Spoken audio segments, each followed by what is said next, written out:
Finally, summer vacation had arrived. The squad was hyped beyond belief, ready to chill and kick back. The crew was out there living it up, celebrating the end of classes. From a distance, the boy with long hair was just watching it all go down. His face was kinda blah. He thought everyone was buzzing about the prep course, not the break from school. Plus, since he had to take the tests next year, the upcoming exams were gonna be brutal. For him, just stepping into this whole scene, everything felt super dull. Out of nowhere, his phone started ringing. It was the delivery dude asking where he was at that moment. Since he wasn't home, the guy couldn't drop off the package it had to be signed for. Wondering what was in the delivery, the boy said he was racing home to grab it. As he got closer to his place, he spotted the delivery guy. When he saw the package, his eyes went wide. There was a drawing of a sick flower on the box. Out of nowhere, he bolted towards the delivery guy. Being a student, the worker asked for his ID, but the boy was so pumped he totally ignored the request and snatched the box right out of his hands. The delivery guy was just standing there, confused. The kid looked just like his son, and seeing the game company logo made him anxious. No hello even. Once inside, the boy sprinted to open the box. His feet were moving so fast it felt like an earthquake. He slammed the door so hard it echoed. Without a second thought, he grabbed a knife to slice open the long-awaited box. His eyes lit up when he saw what was inside. It was an epic augmented reality headset. Along with it, there were 2 wristbands. Quickly, the boy flipped open the manual. The guide showed him step by step how to rock all the gear and enjoy its features. In a flash, he strapped on the wristbands. The augmented reality headset went on right after. After hitting the button on the right wristband, he noticed something super cool. The gear was scanning his biological signals, and he had to stay still while it did its thing. Finally, after a few moments, the tech glasses powered up. Everything around him looked the same. But then, the glasses thanked Lee Yushin for becoming a VIP online test player. Out of nowhere, a girl popped up, staring at him with a curious look. Seeing her made Lee super nervous and confused. He even stumbled back from the shock. She said if he was surprised just by entering augmented reality, he was in for a wild ride. Then she snapped her fingers and the whole scene changed, making him freak out even more. In seconds, his room transformed into a distant planet. With another snap, they were on a stunning beach. With each new backdrop, Lee Yushin was getting more and more spooked. The girl introduced him to the unforgettable game called Ilog Korea. Then she pulled out the invite she forgot to give him. She tossed the paper right to him, but he fumbled it like a total klutz. Once he grabbed it, he opened it without thinking. Suddenly, holograms started popping out. Seeing the city from the hologram, Lee Yushin was totally mesmerized. He even wondered if all of this was real. By the end of the day, he was buzzing, telling his parents he became a test player for a new game through a legit competition. The soup for dinner wasn't even the most exciting topic at the table. A bit confused, Lee Yushin's dad asked if he wanted to be a tennis player or something, and how long this test would last. Without missing a beat, the boy said it would be 15 days and 14 nights, and he'd be paid by the hour. After hearing his son's plans, the man looked bored and negative. The dreamy boy just stared at him, shocked by the response, when he finally decided to break the silence and ask his dad. The man slammed the spoon on the table, cutting him off. This also startled his mom.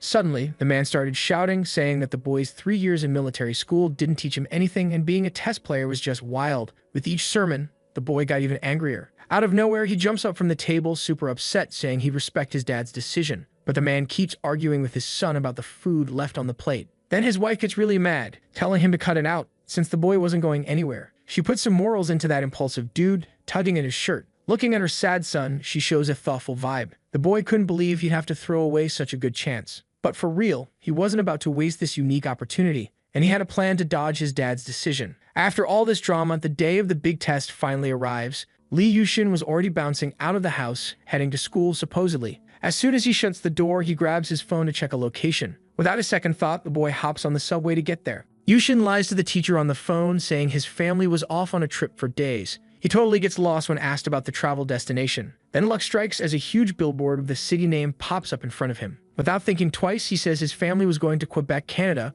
which makes the teacher a bit suspicious. Noticing the woman's suspicion, Lee puts on a nervous face. But hey, the billboard said Canada was the best place to live, so that kinda justified the trip. Finally, Lee had solved the boring alibi problem, but he needed to prep for when his parents called the principal's office. Still, the boy decides to leave that for later, because for him, the most important thing right then was something else. And it was in that big building, which took a hot minute to reach. Without thinking twice, he steps inside. The headquarters of Real Online was the new goal of that dreamer boy. That would save Lee Yushin from his super boring routine. After a few minutes inside, a janitor approaches him. The dude even thinks he might be in the wrong place. Then, without a second thought, Yushin shows him his bracelet, the invite to the virtual kingdom. The boy felt important rocking that amulet, and his face totally showed it. Then he heads to the VIP area of the spot. After getting his access granted, he goes deeper into the building and sees screens that blow his mind. There were also a bunch of serious-looking people working on the project. Some players were packing impressive weapons that could wipe out anything. Others looked like real knights straight out of a medieval movie. Li Yuxin thought all of that was epic. Carefully checking out the place, he spots a kind of portal. That thing leaves him super confused as it was something totally new to him. In just a few seconds, the silhouette there weirdly disappears. Li Yuxin wonders what just happened. Suddenly, a giant dude with an angry face shows up. The boy jumps thinking it was a bug. The one-eyed man glares at him in a terrifying way, and out of nowhere charges at the protagonist, smashing the ground and sending him flying. Li Yuxin keeps wondering what that was all about. The man was chasing him for no reason. Li shouts desperately for that strange guy to chill out. He soon tries to hide in a nearby house, but his attempt flops as the man breaks through the wall, entering without any struggle. The guy held an axe that would scare anyone. Li had no clue what to do to stop his pursuer. He tried to disconnect from the game while the man got ready to finish him off. Then suddenly, the girl presenter of the game appears, trying to stop the pursuer. At that moment, the boy was in a rough spot, already giving up on life, but thankfully the girl manages to stop the pursuer with her quick moves. She explains that the enemy might seem overpowered, but he's actually a low-level opponent. Without thinking twice, the girl goes for the man. He doesn't even react when she attacks him. The girl's hand moves towards the man delicately and joins a series of moves that look magical, until finally hitting the enemy's body with major power,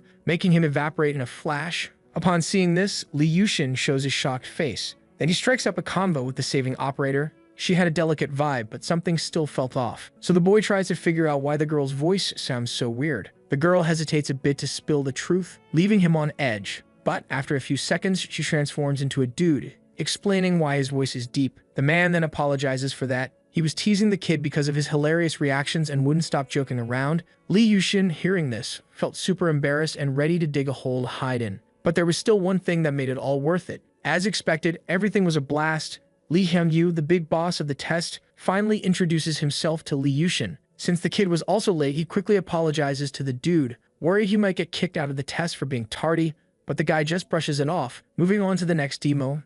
Actual reaction made the kid breathe a huge sigh of relief. With the clock ticking, they kick things off with a tour of the office before proper intros. After hearing this, the kid jumps at the chance, since the delay was on him, and heads off with the guide to the testing hall. In the elevator, they're both hyped, wearing big smiles. Someone on the phone was watching them through the cameras. That someone was the branch manager, Bernadette. After wrapping up his call, he hangs up. He wanted the product to sell for big bucks, so everything had to be on point. Then he switches off the TV where the kid and his buddy were being watched live. The gray-haired dude was apologizing to the young boy at that moment. The walk to the testing hall felt more magical by the second for the kid. After a few minutes, they reach a tech panel. This gadget starts doing a quick scan of both of them. Meanwhile, the branch manager is busy talking business and lighting up his cigar. Finally, after a few seconds of scanning, the young guys finish the process, and just like that, gate swings open, letting them through. When the kid sees the place, his eyes go wide, totally amazed. There was a ton of high-tech gear everywhere. He had a million questions for his guide, but before he could ask anything, the dude had a mission for him. He needed to put on the special tester suit. Li Yuxin was told to chill in a main room after getting suited up, while the old man checked the gear. The kid stared at the suit, totally blown away by what he saw. Without thinking twice, he stripped off his clothes and tossed his backpack on the floor. After slipping into the suit, he started zipping up all the zippers. Finally, he reached the body adjustment zipper. Once he was all suited up, he had the biggest grin on his face. His excitement was off the charts. He felt like the coolest kid on the planet in that suit. Then he dashed for the main room. Soon, the presence sensor door started to open, letting him through. When the gate fully opened, a bright light flooded in. The kid had no clue what that intense light was. After a few seconds with his eyes shut, he slowly opened them. Then Li Yuxin spotted a girl in a matching suit. She totally caught his eye. Her blue eyes and golden hair blew his mind. He was staring at her like she was some kind of magic. He thought she was just another version of manager Li Hyungyu. The girl looked a bit confused by that. Li Yuxin then starts complimenting this new version of the manager's operator, pointing out a cool feature. Those golden locks smell like a sweet shampoo commercial. Suddenly, the old man pops up out of nowhere, saying Miss Maria just washed her hair. That's why it smelled so good. Realizing she wasn't just a different operator, the kid felt super embarrassed. The girl quickly shoved him away, roasting his ugly face. She even threw out some threats, but she looked like she couldn't hurt a fly. Without missing a beat,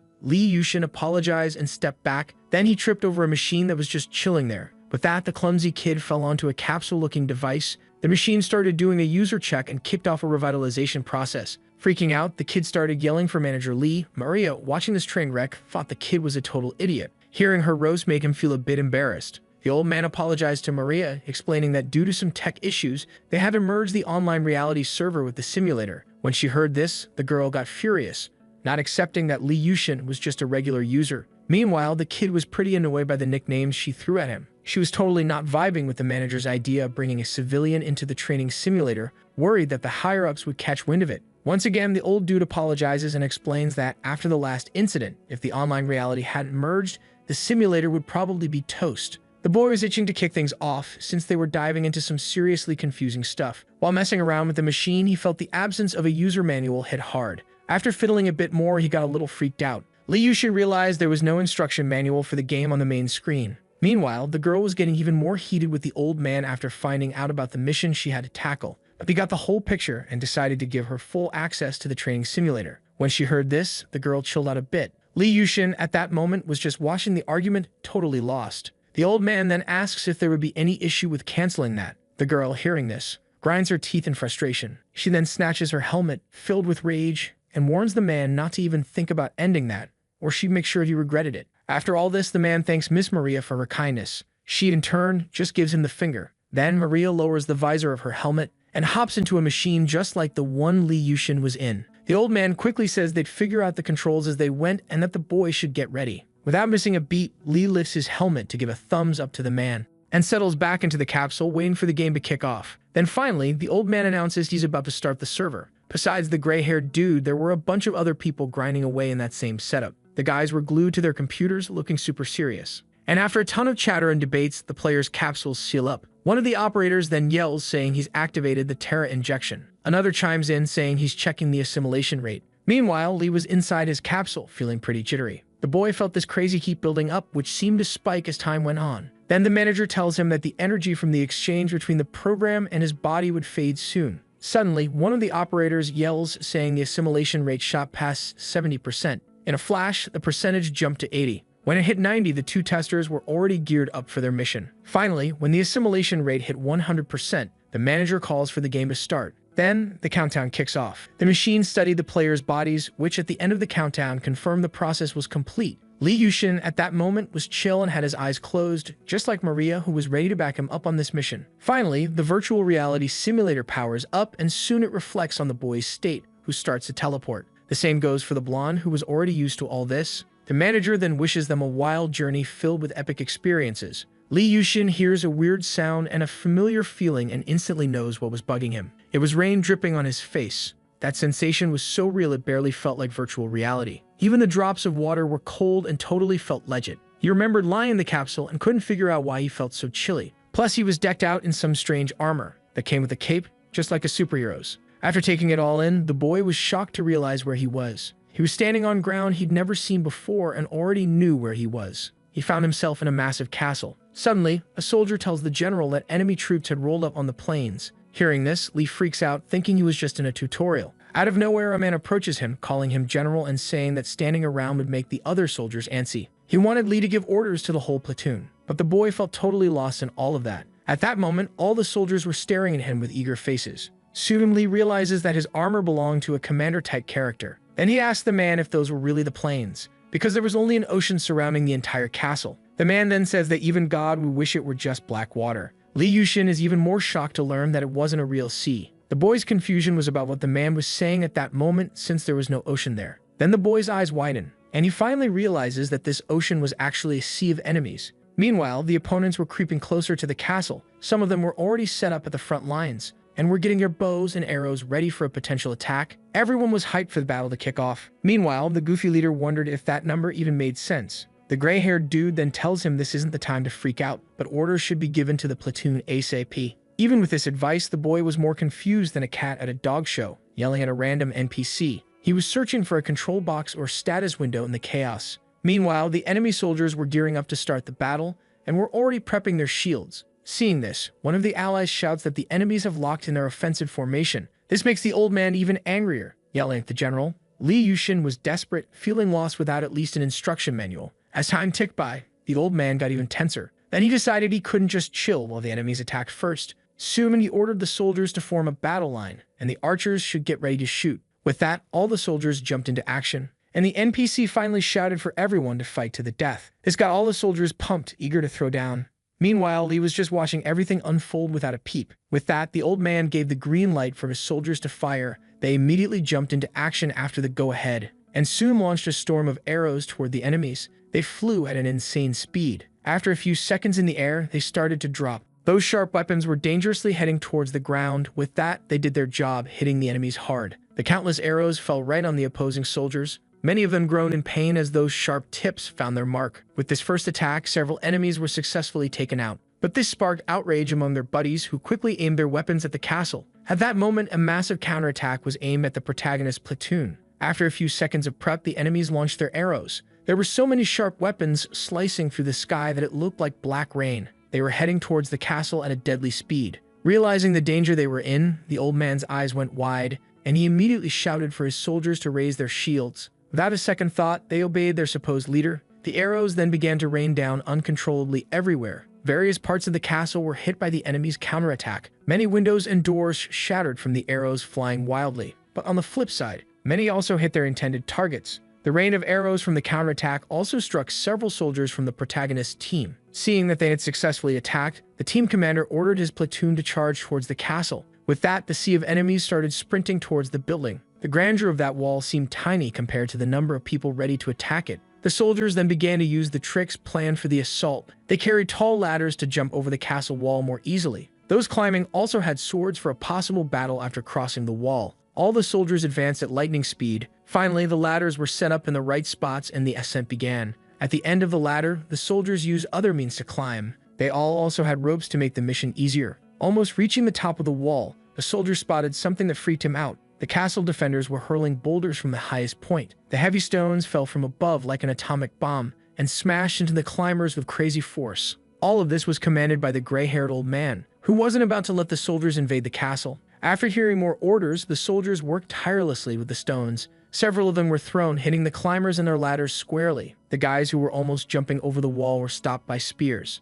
The spears had such insane sharpness that they pierced the invaders' armor. Many of them screamed in pain as it pierced their bodies. One of the guys gets hit in the chest by the spear. The soldier coming behind him doesn't even care about his buddy's injury and uses his body to push himself up and keep climbing. Meanwhile, the castle's defenders kept using their spears. Realizing that the enemy wouldn't be stopped by his friend's body, one of the soldiers screams in desperation. But it was already too late. The invader reached the highest point and smacked him right in the face. Not even the helmet could block that epic hit, and the brave soldier crashed to the ground, seriously hurt. Only the tears streaming down his face could show how much it hurt. Meanwhile, Li Yushin was watching all this, wondering if this was really just a game. It felt so real that he couldn't even react. It was way too close to reality, and Li couldn't tell if it was real or fake. The online world was turning out to be super scary. Still on the field, a bunch of soldiers were firing bows and arrows. They aimed right at the top of the castle where the defenders were. One arrow, launched by a soldier, went totally off course. It zipped over the whole platoon without breaking a sweat.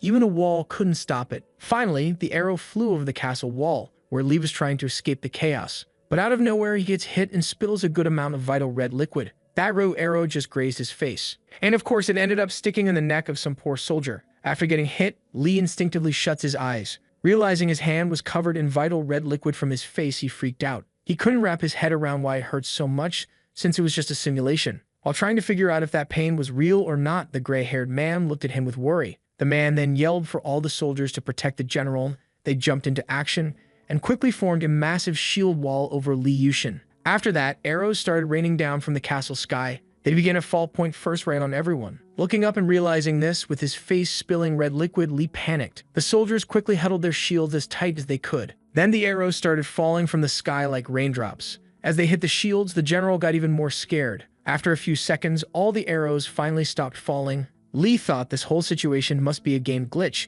He still couldn't find the control window. He couldn't believe the mess he had gotten himself into. He was totally trapped in that chaotic place. Once the attack stopped, the redhead quickly ordered the archers to regroup. After everyone left, only Li was left kneeling on the ground. He was super scared and covered his ears with his hands. Then, someone came up to him. It was the gray-haired man, grabbing him and asking how long he would stay like this. The guy didn't get why the leader wasn't giving orders in a situation like this, but the boy just looked at him, totally confused. He just wanted an escape button to end all this madness. Suddenly, Li Yushin started crying, begging to leave the game. He didn't want to be there for another second. The old man stared at him with a scary expression, and then started shaking him. Not getting a word of what he was saying, A little way from the castle, someone was watching the war unfold. He was hiding behind a bunch of invading soldiers and thought it was all a total snooze fest. Then, out of loyalty to the boy's dad, he decided to jump into the action. The man moved quickly, wielding a massive axe, and this weapon cleared a path through the soldiers. He swung it so much that only traces of destruction were left behind.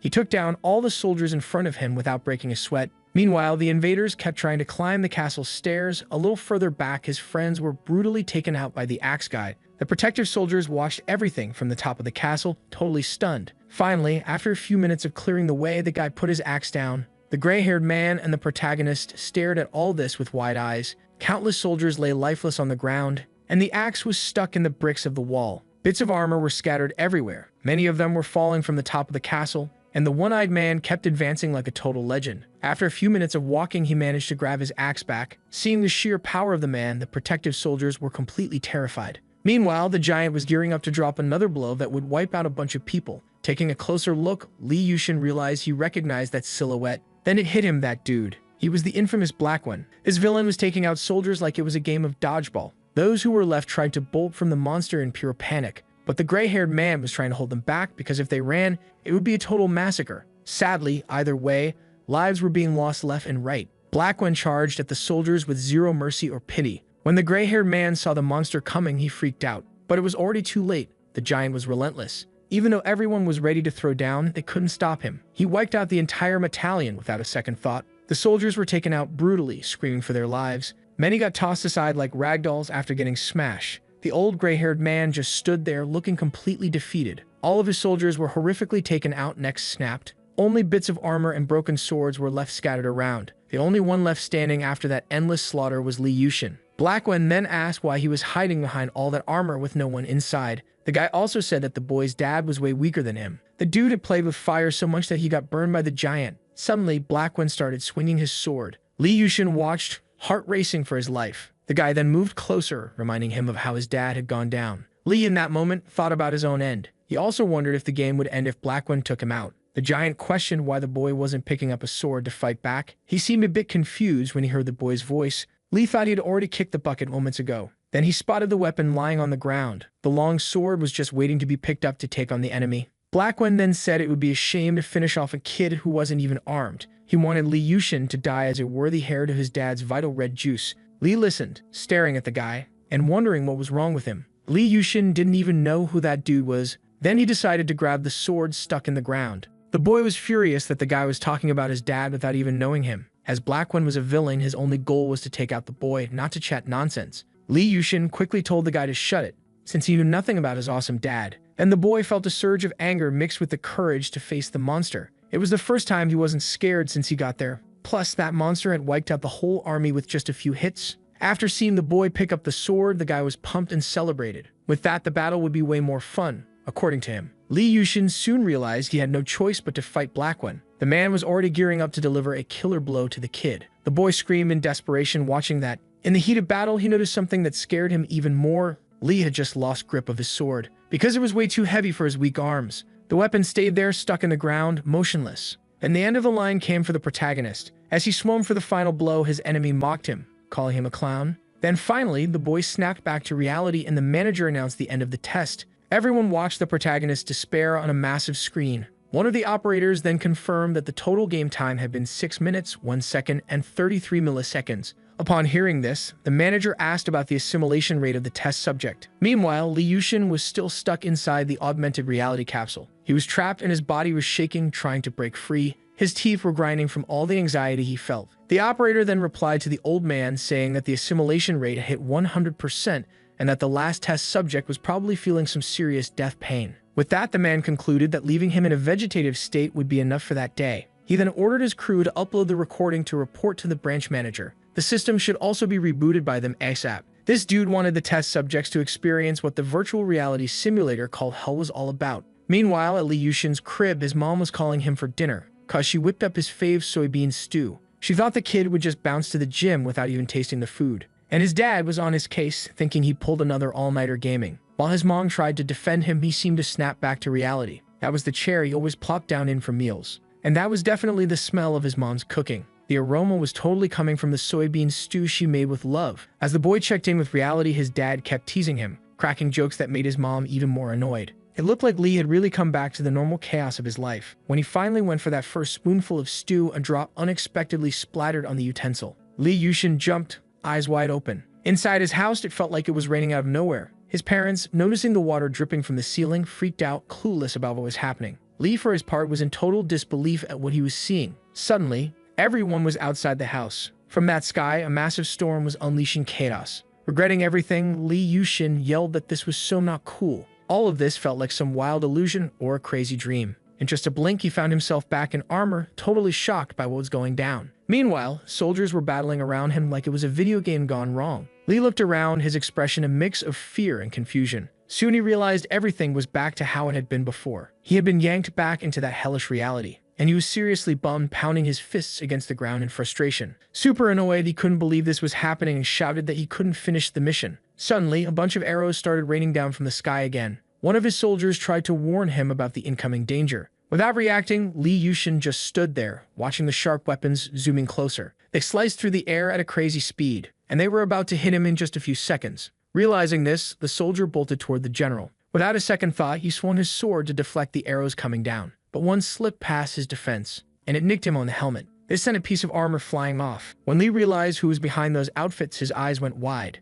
The person had huge black hair. Turns out, the so-called soldier was a brave guerrilla girl. The girl then approached the protagonist, who was lying there like a potato. Then the boy asked where she had popped up from. The girl looked to be around his age. The savior locked eyes with him, her expression a mix of worry and determination. Lee quickly figured she probably had something important to say. She then dropped the bomb that she didn't want to say anything other than a seriously disturbing piece of news. It was that the axe monster would be back soon. Hearing this, Yushin went into shock, totally frozen. Suddenly, he started shouting for the team leader to shut down that game right now. He wanted all of this to end ASAP. Then the gray-haired dude interrupted him, asking for calm, cause orders needed to be given to keep the soldiers from freaking out. That general was the son of the former leader, and the gray-haired guy thought the frail boy could actually take down Blackwin. But Lee Yushin just kept being scared out of his mind. Meanwhile, all the soldiers showed they believed in the boy's victory. Then he started shouting that it was impossible for an ordinary student to fight solo against a monster like that. Lee Yushin wasn't even the real general of that squad and just wanted to escape that cursed game as fast as possible.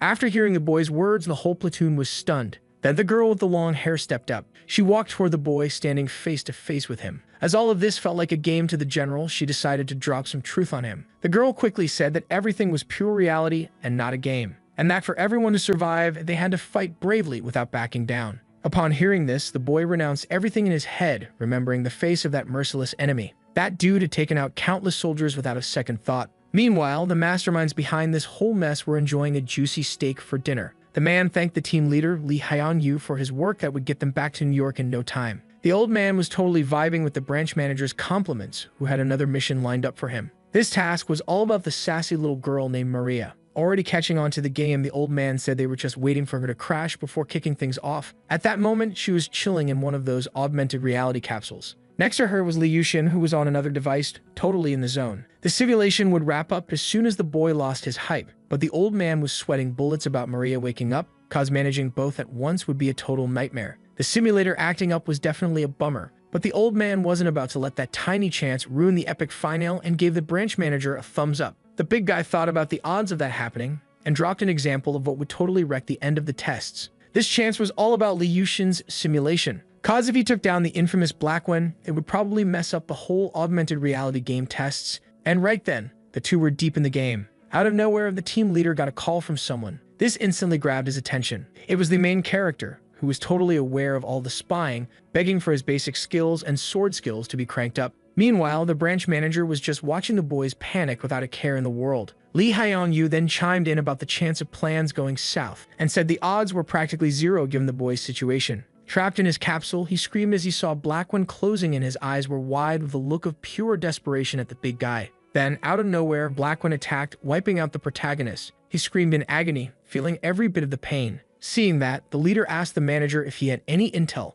about the kind of immortality Blackwin had. Even if his DNA got wrecked, it wouldn't change a thing. The fact that he was a walking disaster wouldn't budge either. After getting wrecked again by the monster, Lee Yushin looked up at the sky, totally defeated. After that convo and watching the boy crash, the branch manager realized he had stressed for nothing and went back to munching with his buddy. The old man just cackled at the whole scene. while the simulator flashed the end of the second operation. Suddenly, the info panel lit up, signaling another simulation was kicking off. The protagonist was totally confused, wondering how many times this had already happened. He thought about facing death over and over, and that was his whole vibe at that moment. At first, he was hit with fear and ended up losing his lunch. Lee begged for anyone to save him. He pleaded for his life while desperately asking why this was happening to him. He had done some messed up stuff and acted cowardly and foolish, but no matter what, he kept trying to rise above it. He faced Blackwen multiple times, already knowing how it would end. He was in a seriously shaky mental state. His opponent tortured him, saying his dad wasn't that weak. Cause the man fought with way more fire. Lee Yushin couldn't dodge Blackwen at any moment,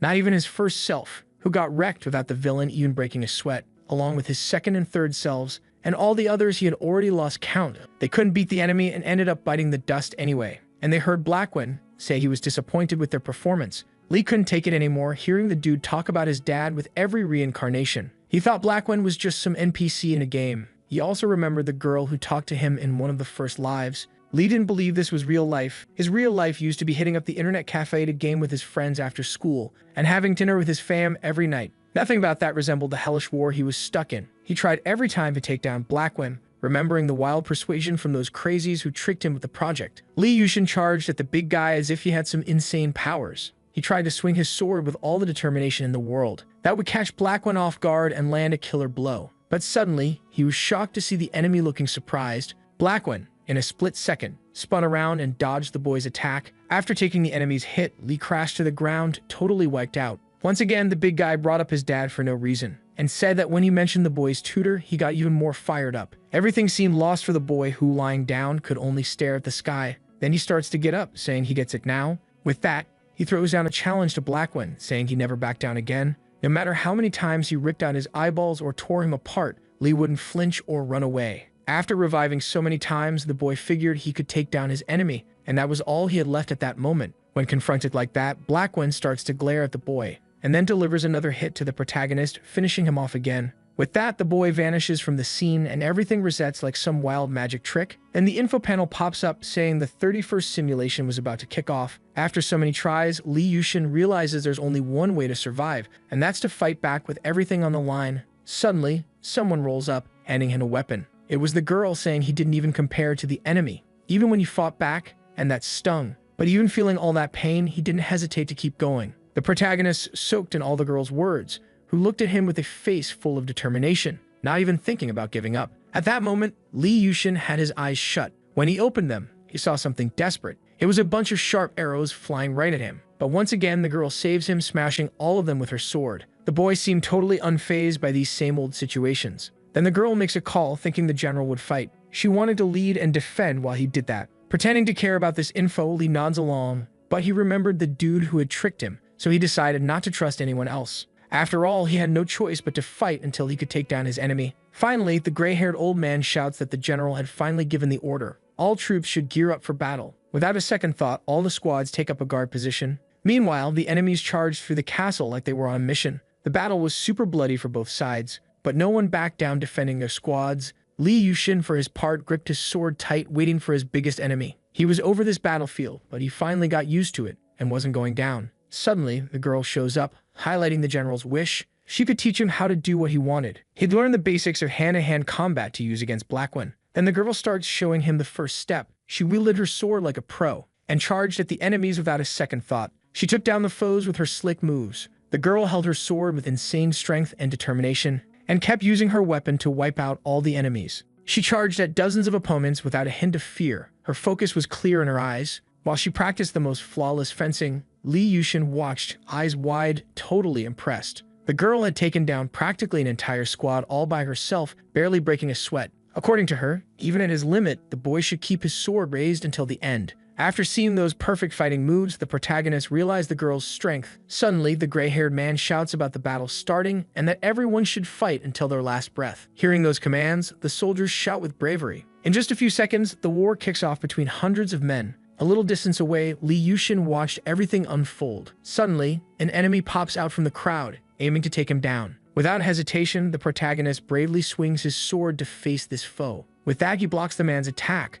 but then hesitates to finish him off after the block. Meanwhile, the girl was slicing through the crowd. She didn't hesitate while swinging her sword, and all the enemies that crossed her path were wiped out without mercy. After a lot of effort, Lee Yushin finally knocks his opponent to the ground. He then realizes that if he wanted to survive, he needed to take that enemy out. That man looked at him with a terrified expression, almost begging for his life. Then suddenly, one of his allies rushes in, trying to stop the protagonist. But it was already too late, as Lee had made up his mind that if he didn't kill the enemy, he'd be the one getting killed. With that, he finally drives his sword into the opponent's body. He thrusts that sharp blade into the man brutally. The opponent screamed in intense pain from that fatal blow. Suddenly, Lee feels something jab into his body. That man, even wounded, had managed to hit him back. Then the boy realizes how tough it is to take down a human being. Not even his armor could block that sword. After finally finishing off the enemy, Lee yanks that blade from his body. He's seriously worried about whether he'll make it out alive after this. Then the girl shows up with her sword raised. Lee Yushin instantly clocks her presence. His eyes go wide when he sees the danger she's in right then. An enemy was creeping up on her, ready to cause some chaos. Sadly, the dude gets exactly what he wanted. As she starts to disintegrate, she gives her last words to Lee Yushin, telling him to never lose hope of getting home. Then she begins to fade from the simulation. She had also taken a bunch of arrows in her back. Watching that, Lee's face twists into pure rage after hearing the girl's last words. The boy gets furious, since she was just an NPC made by Lee Hyun-yu and barely knew what home really meant. She acted all wise but didn't get why Yushin was even fighting. She listened to all his reasons while staring into his eyes. Then Lee realizes something's off in that gaze. The girl even tries to say something to her general, but she can't, as she starts to get kicked out of the augmented reality. This was happening because of the fatal arrows she took in her back. Lee Yushin, for his part, watched that with total despair in his eyes, and he kept thinking about what she wanted to say before getting sneak attacked. The protagonist was completely outraged for not hearing her out fully. After all that despair, he grips his sword tight in his hands and decides he's going to fight until he can't anymore. He'd follow the girl's advice to keep swinging his weapon during the battle, because that way he probably wouldn't lose it. Lee Yushin just needed to take down one person, but first he had to face an entire army. He didn't need to wipe out everyone. Lee just wanted his main target, which was Blackwin. If he took out that enemy, he'd be way closer to going home. But the battle was super tough, and Lee wished he had more strength. Then the opposing squad noticed his weakness and charged at him. In just a few seconds, a bunch of enemies were on him. Several swords stabbed into his body and seriously hurt him. The pain was so intense that Lee spat out vital red liquid. With this defeat, the panel kicks off the 33rd simulation. Up to that point, Yushin was still feeling the pain from those hits, but suddenly he widens his eyes and stops feeling that sensation. Then once again, the protagonist goes back to the start for another shot. He's born in the simulation pretty angry, cursing his enemies. He charges at those guys without mercy, taking down everyone in his way. And not satisfied, he goes after more foes to eliminate. With that, some unlucky ones who dared to stand in his path end up getting wrecked. Lee Yushin finished them off with crazy ease. This time he took out 3 guys without breaking a sweat. Nothing could stop the boy, who was hyped to get home. Each finish was celebrated by him like a champ. With every failed attempt, the simulation reset again. With that, Lee had even more chances to master his weapon. He spilled vital red liquid from the enemies as part of his training. Their body parts flew through the air from there. Lee Yushin's expression at that moment was pure rage. He only thought about taking down more and more people every second. Anyone who crossed his path ended up getting sliced. Lee strictly followed all the tips from the warrior girl, including the one to always keep his weapon raised. He was definitely getting the hang of it. His sword didn't feel as heavy as before. It sliced through the air with crazy ease and also took down enemies without much effort. The protagonist loved the thrill of defeating his opponents more and more. After fighting hard, he stops to catch his breath. He seemed to have taken down about 5 or 6 enemies in just a few minutes. As the rounds went on, his strength and energy grew, and luckily these stats didn't reset after the round ended. This was definitely great for his evolution, but still he didn't feel happy about it all. While the kid was lost in thought, the warrior called him. Then Yushin realizes the likely reason for his unhappiness. Everything seemed to be because of that girl. As usual, she tried to say something to him. But suddenly, a bunch of arrows started flying. And guess what? The cycle just keeps repeating itself. Lee watched the girl on the ground, wishing she hadn't been picked for that cursed test. Her face was a total downer, no doubt about it.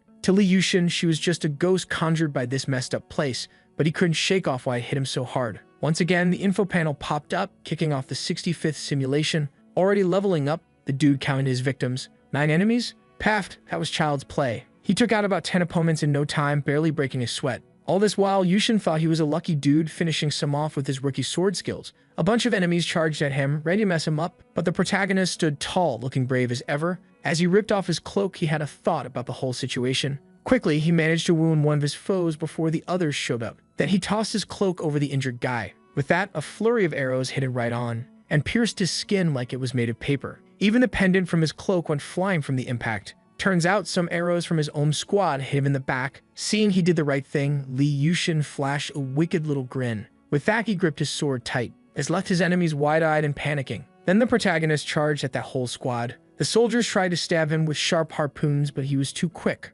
Luckily, Li dodged an attack that would have been game over with that weapon. Then he snatched it from the enemy's hands. With that, he lifted the opponent using the harpoon shaft. The enemy screamed in desperation as he flew through the air. Then Li slammed him down hard. But just when the boy was about to finish his opponent, someone snuck up from behind. It was another enemy swinging a massive sword, ready to take him out to save his buddy. Luckily, Yushin caught on just in time before a fatal hit. Then he wrapped up what he was doing and tossed pieces of the dude at the other enemy. With that, another foe charged at the protagonist, and without breaking a sweat, the boy took him out with the sharp harpoon. One last enemy was about to get finished off with the tip of the sword right in his face, but Li Yushin unusually paused to catch his breath. The adversary, meanwhile, was screaming for his life. Then the protagonist noticed something cool while prepping his sword to finish off the enemy. He was definitely getting stronger and stronger. Even after taking down that squad, another group came at lead for round 2. There was still one more thing he noticed. Even though his body was pretty banged up from the cuts and his red vital juice was leaking from his mouth, he still hadn't kicked the bucket. But there was a catch to all this. It seemed that only Li Yushin was left standing. Not even the old dude who loved to shout was around making noise. Not even that annoying knight with the red hair had survived. No allies in sight. They could be dead or just bailed, leaving the protagonist solo, but he didn't care. Because from the jump, this fight was his with a strong urge to get home. Then an enemy with a massive weapon approached the boy. Li glared at him with a seriously angry face. The adversary, seeing just a kid in front of him, was grinning like he just won the lottery. Then he grabbed something and tossed it at the protagonist. It looked like a piece of someone's body flying through the air. Then it landed right in front of Li Yushin. He quickly leaned in to check it out, trying to figure out what it was. When he turned, he realized it was the hair of the fallen gorilla girl. Yushin's eyes went wide, not believing this level of cruelty. All the other soldiers seemed to take pride in that moment. They showed zero respect for a girl in battle. Li Yushin had no doubt he was alone in this fight, but he realized that girl had just been there a second ago, and he had no clue what she was thinking. So suddenly, the other enemies started launching more weapons at the protagonist. Unfortunately, some ended up hitting him hard. With that, the info panel popped up again, kicking off the 67 simulation.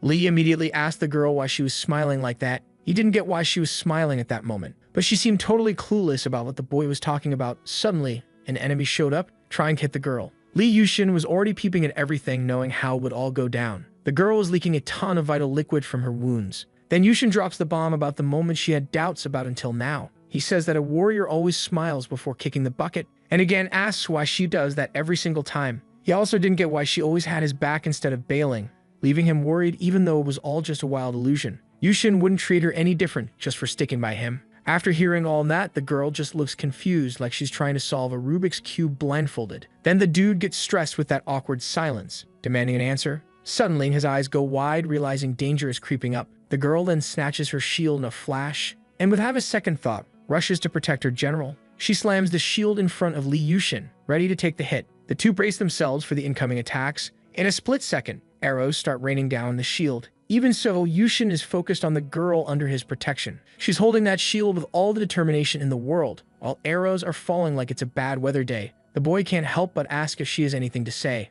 The girl, though, just stays silent with a wrecked expression. Then she ends up fainting in Li Yushin's arms, still clutching the shield. Stuck in that endless loop of deaths, the boy realizes he's got no allies in this cursed place, and that trusting anyone, there's a big no-no. But still, there's a twist in all this. The woman who helped him seemed way different from the rest. With each cycle, she moved in a unique way, like she didn't belong in this world. And Yushin had no clue why she was the only one doing that. Again, she calls out for her general. Everything plays out just like before. In a few seconds, another storm of arrows comes flying, and she hits the ground, wounded, calling for her general, trying to say something. This revelation always left Yushin super curious. No matter how many times he asked or yelled at her, he never got a reply. So, from then on, Yushin had to switch up his game plan. At that moment, a shower of sharp arrows fell from the sky. The boy stood there, watching the kneeling figure. After a few moments, the info panel pops up, signaling the start of Simulation 137. At that moment, the gray-haired old dude shouts to the general, saying the enemy army is moving toward the plains.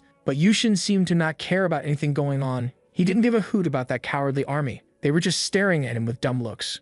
Li honestly didn't give a damn about those walking trash bags. The only thing he cared about was right in front of him. He walked up to her with a totally admiring look. He locked eyes with her, like she was the only thing that mattered. Suddenly, he shouts to everyone that he's going to be on the front line during the enemy attack. The gray-haired dude, hearing this from the general, freaks out. The reaction of the red-haired boy isn't much different. Even the girl tries to change Yushin's mind, but he, at that moment, wouldn't take questions from anyone. With that, the girl pouts and just goes with it. She looked worried while the boy declared he'd be on the front line no matter what went down. His expression really showed a tense and worrying vibe. Then finally, Yushin gives the command for the army to move out, ready to fight to the end now. Soon and without hesitation, the gray-haired man signals for everyone to follow the general. All the troops, without thinking twice, start escorting the boy. Meanwhile, the enemies charged with blood in their eyes. At first, they began using their ladders to scale the castle. The first guys started climbing, weapons ready for battle. The ascent happened fast and super organized. In a few seconds, several men were already at the top of the castle. As usual, stones were hurled to knock them down, blocking the climb. Everything went down just like the first and last times.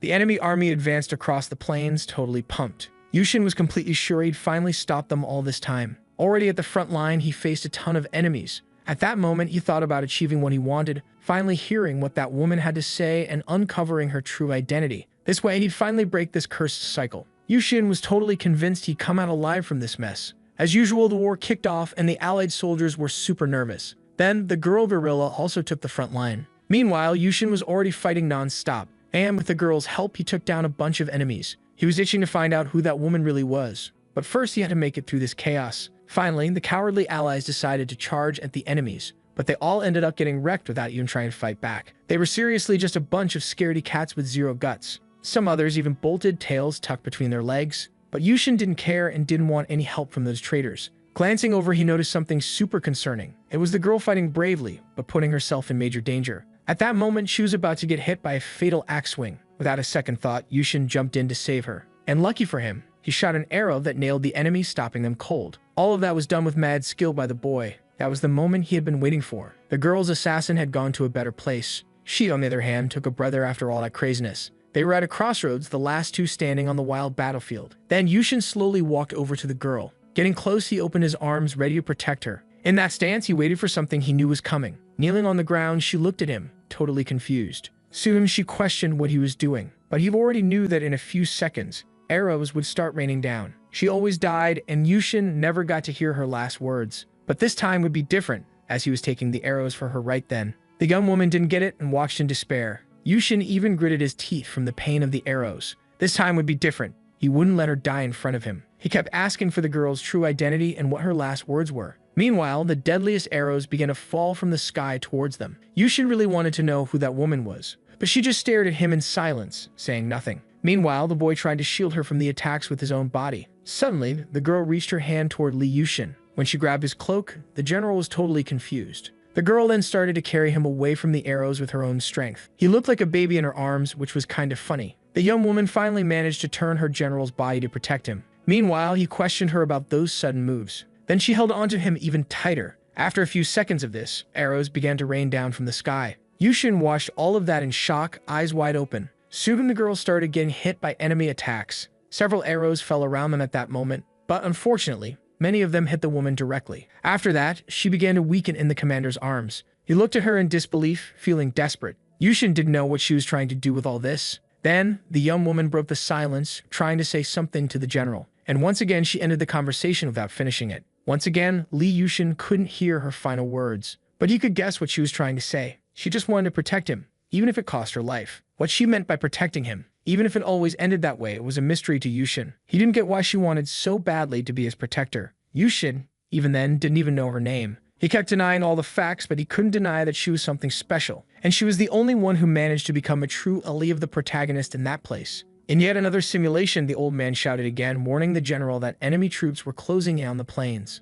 The red-haired boy looked at Yushin with a bit of a scared expression. Even the allied soldiers seemed to be in disbelief at what they were seeing. Yushin stared at the girl, super curious about one thing. He wouldn't ask any more about her true identity. Instead, he decided to do just one thing. The boy then took advantage of the attention he had from the girl, and without hesitation, he asked her name. She simply watched him in silence for a few moments. Soon, Yushin realized that his question made her blush. He didn't want to know anything beyond that, so she could spill it without worries. Still, she stayed quiet, seeming not to want to share her name. Yushin didn't know what hit him, but this was the first time he cracked a smile since stepping into that total nightmare. Finally, the girl decides to spill the tea, and this keeps the main dude super focused. She drops the bomb that she doesn't even have a real name. This leaves the boy totally shook, trying to wrap his head around it. What kind of nonsense was that? Then Yushin turns to confront the redhead who looked like he was enjoying the chaos. He straight up asks why the boy's acting all weird. And the boy says the general was acting clueless about the night. She was an elite soldier of Lee, trained for some big mission, just a pawn in the war game. All those soldiers already seemed to know that T, so it made sense she wouldn't have a name to call her own. Then the redhead tells the general to chill about such a minor detail. This fires Yushin up, telling the guy to zip it. The redhead and even the girl are left speechless. Yushin was fuming that the dude treated his warrior like a toy. The redhead and the gray-haired man watched Yushin's rage with a mix of tension and popcorn vibes. Even the soldiers looked worried about the whole scene. With the other traders bailing, she was the only one who stuck by Yushin, even if she was just a bunch of programmed data. In that moment, she wore a kinda sad look, and Yushin totally caught that in her eyes. She looked at him like she'd been hit hard by those harsh words. She was definitely different and way better than those other cowards, according to the general. He couldn't figure out why she felt that way. She was just listening, eyes locked on the guy. Then, the young woman finally breaks the silence, saying she wasn't different, just another soldier in the army. This was exactly what Yushin expected. Soon, the gray-haired man tells the general that the enemy troops were rolling in as usual. Then Yushin starts to push that story aside. After all, the enemies were already climbing the castle with their ladders. He had to face that endless wave of deaths again. A few seconds later, the war was kicking off. The allied soldiers were basically getting wrecked by the enemies as always. Then Yushin realizes his heart is racing, probably from the fear. Or maybe it was just nerves kicking in. That energy was bubbling up inside him. Yushin felt like he was about to burst. It felt like pent-up anger, but really it was some unknown power twisting inside him, making him feel all hot and itchy. At that moment, the soldiers were already freaking out about how the battle was going. They looked back, thinking about bailing as fast as they could. Soon, Yushin tells everyone to keep fighting because if they had the energy to run, they could at least take out one more enemy. The boy's vibe felt different from usual. The soldiers noticed it, looking at him like he was a whole new person. Even the redhead seemed kinda impressed by that. Then the gray-haired man tells everyone to fight for their lives, just like the general said. Immediately, the soldiers respond with a loud, "Let's go," while Yushin calls the girl over for a chat. He had a mission just for her, and she needed to listen up. In a respectful tone, she kneels right away to catch the info. Soon, Yushin starts giving his order. He didn't want her to bite the dust before him from now on. Hearing this, her eyes go wide with anxiety. If she messed up this order, there would be serious consequences. She'd pay with her life if she didn't follow it to the letter. And knowing this, she got even more anxious, eyes wide open. Then Yushin takes this moment to double down on his request. Soon the girl stands up, ready to throw down. Yushin, for his part, tells the whole troop to clear the way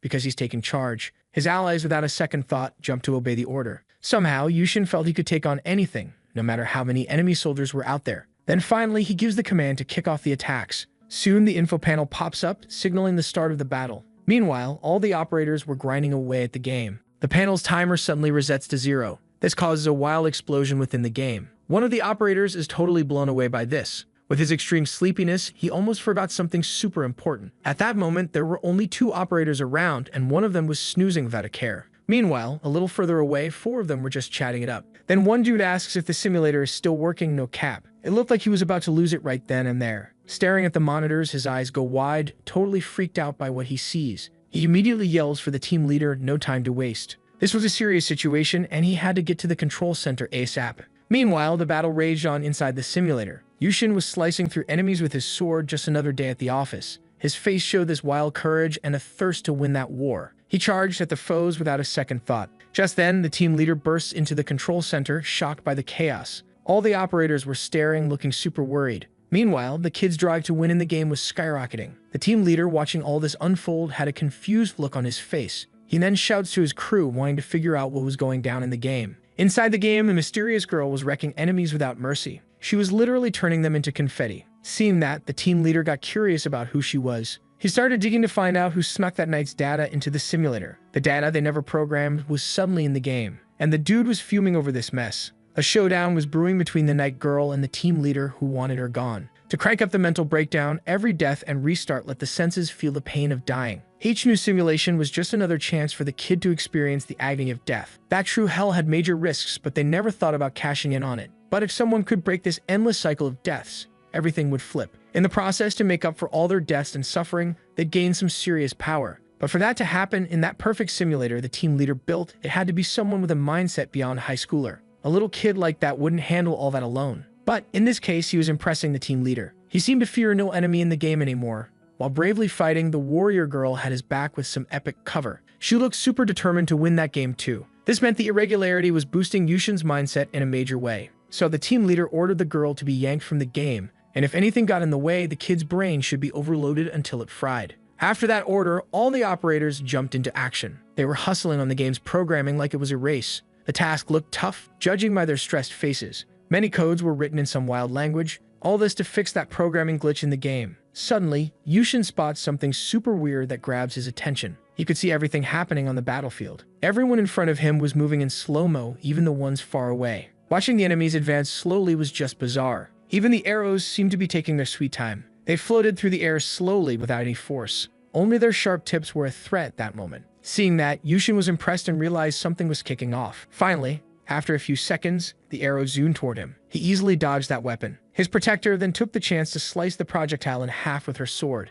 The arrow shattered into pieces after getting hit hard. Meanwhile, Yushin was taking in everything around him, deep in thought. It was still pouring rain at the battle site. Then Yushin started listening closely. Just by hearing the nameless knight's breathing, he felt something. She was sticking to the special request up to that moment. And this made Yushin crack a small smile of joy because his order was being fulfilled. But no time to chill, the enemy army was already charging at him again. Yushin faced them with a fearless look, ready for whatever came next. Then, one of the soldiers let out a massive shout to scare him, and Su charged at him with 2 sharp harpoons. On the defensive, Yushin watched the attack with insane calmness. He took advantage of the enemy's slip to dodge the attack. Meanwhile, the cowards watched everything, totally impressed. The protagonist then snatched the 2 harpoons from the enemy. Soon he started spinning the bases of the weapons. And he also lifted both weapons, planning to suspend the opponent in the air. This causes the man to be launched away, screaming in panic. He flew through the air, clutching his harpoons, terrified for his life. After finally crashing to the ground, he faces Yushin with pure despair on his face. The protagonist was already closing in to finish him off without mercy. Then finally, Yushin brandishes his sharp weapon and takes out his enemy in a savage and brutal way. From that moment on, all the foes looked at him with scared expressions, fearing for their basic lives.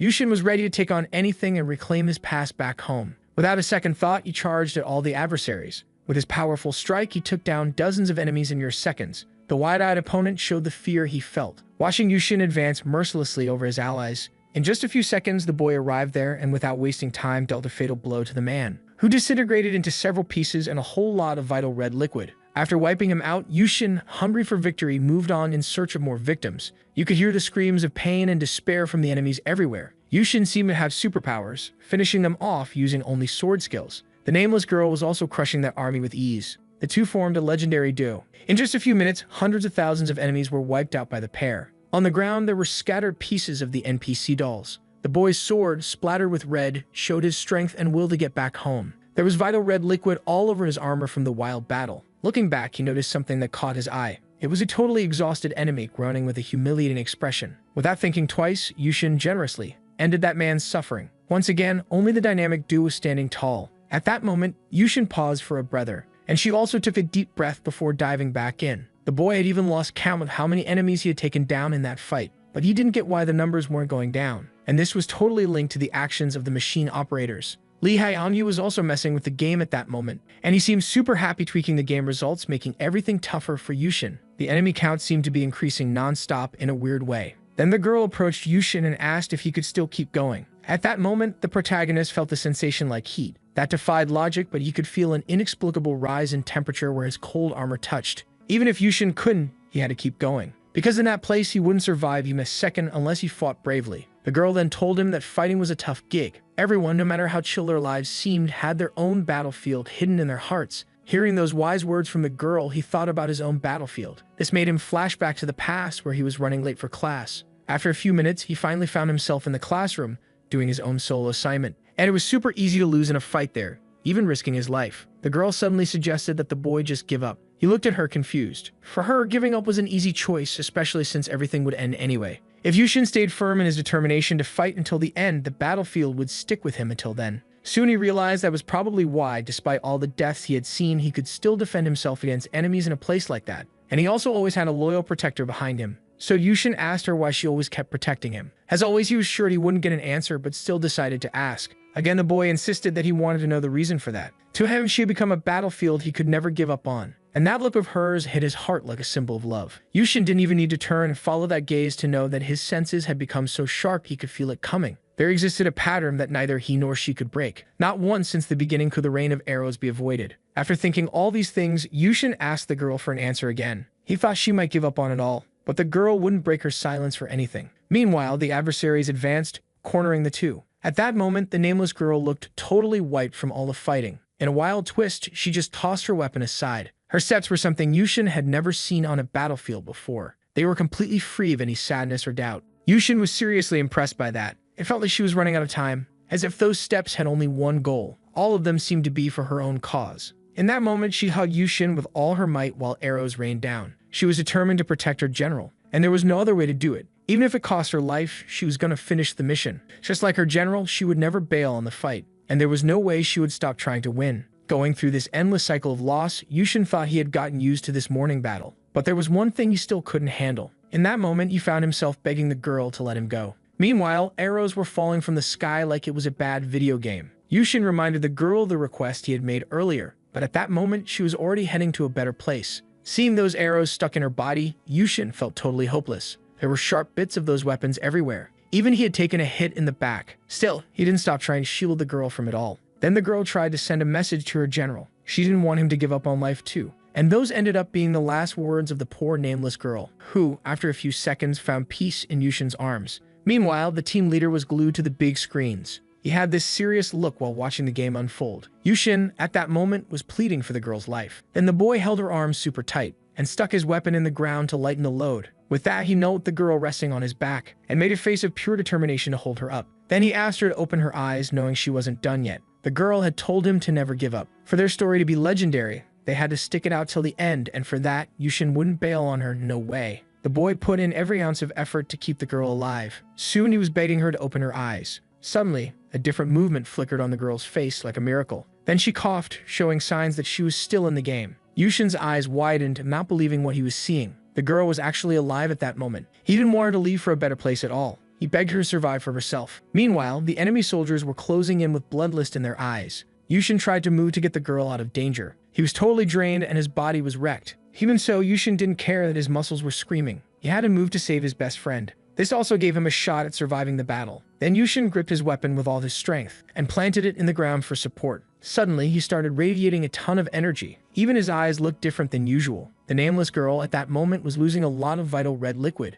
Yushin wanted to save her at any cost and begged her to hold on tight. Taking advantage of the delicate situation, the enemies pressed forward. They stared at the two with faces hungry for victory and tried to intimidate them with looks that screamed crazy. Even though he was barely holding it together, the boy tried to protect his loyal shield. He thought of the jerk Lee Hyun-yu who had betrayed him. All those thoughts seemed to fuel the boy's strength. The girl then coughed again, showing signs of life. Yushin had no time for distractions and needed to hustle to survive the chaos. However, something was making it hard to move at that moment. It was his body, which had not a drop of energy left. But the enemies didn't care and had no mercy for the hero. Yushin was desperate to move and pushed himself to do it. The enemies were already closing in on his life. The boy's flesh was all torn up and his muscles were screaming from the effort. But Yushin did not give up at all. He pushed himself harder than ever to move. He then managed to grip his sword tight and lift it up. Little by little, he finally started to rise from that tricky spot. His whole body felt like it was on fire, pure agony. But at the same time, a crazy power was bubbling up inside him, pushing him to stand tall. Gradually, Yushin was getting the strength to rise again. He was super determined to keep moving and win this battle. With that, he finally stood up and charged into the fight against his foes.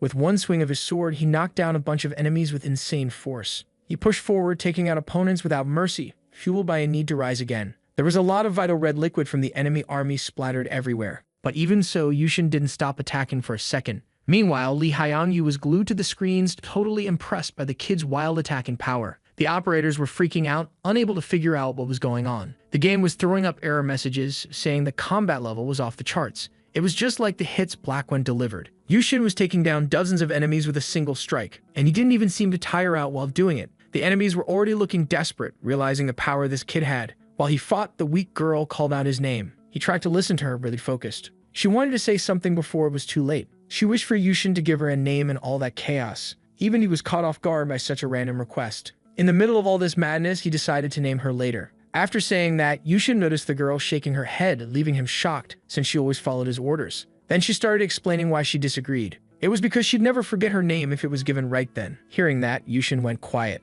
He had a thoughtful look on his face. He watched the enemies closing in the horizon, thinking of a name for the girl. Finally, after a few seconds of deep thought, he started to share his decision. From now on, Yushin would call her Sepia, which meant a reddish-brown color linked to old-school photos. When she heard her new name, the girl lit up with a happy little smile. She approved and praised the name chosen by her general. It reminded her of the sugarcane fields glowing in the sunset back home. At that moment, Yushin was already wiped out from the battle, but still he held the girl's hand tight, and he tried to carry her on his back. Yushin even gritted his teeth and shouted from the effort he was putting in. The protagonist would never give up on Sepia. Seeing the boy's energy fading, the enemy army decided to charge in. Then they came at Yushin, aiming to finish him off. With that, they landed a bunch of hits on him, draining him of liters of vital red liquid. After that, the danger signals from the simulator started to fade away. And finally, the info panel popped up, showing the end of Simulation 138. Meanwhile, the operators and the team leader were glued to the screens, super worried but also relieved. Lee Hyunyu was satisfied to have taken the boy down, but one thing bugged him.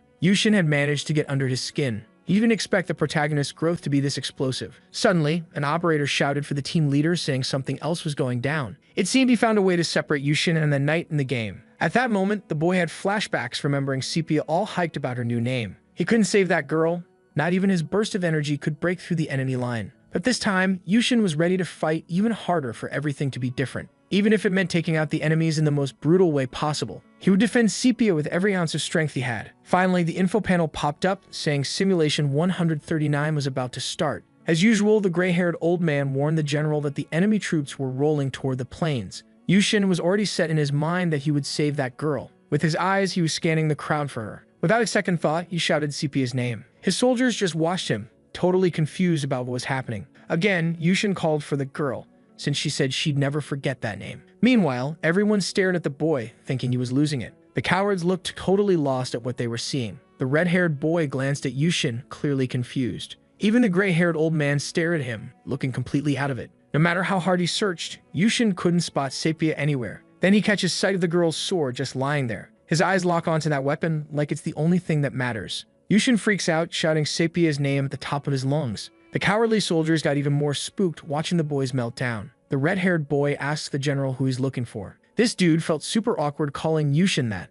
To him, Yushin was supposed to be this legendary figure, but honestly, he seemed like a total shell. The Lee Yushin he knew was a coward who always ran from battle. He just couldn't wrap his head around how such a weakling got to be a big deal in the army. At that moment, Yushin looked seriously ticked off, but he had to admit he had this vibe that only a real general could pull off. Suddenly, Yushin starts yelling, demanding to know where his loyal squire Sepia was. The gray-haired man responds that only God knows who that person is. Fuming at this reply, Yushin gets ready to unleash his rage, but instead he just grabs the old man by his clothes, leaving him shaking in his boots. All the soldiers, including the red-haired boy, shout in panic about the captain. The cowards clutched their weapons tightly, ready to defend the poor guy. They raised their swords as if they were about to challenge their own general. Seeing this, Yushin realizes these guys would rather follow the old man than him. In seconds, everyone turned against him. Yushin, even with the old man denying everything, knew the captain thought he was a cowardly mutt. At that moment, his gaze was pure disdain for his ally. He held him by the neck, treating him like a rag doll, and with barely any effort, lifted the desperate old man off the ground.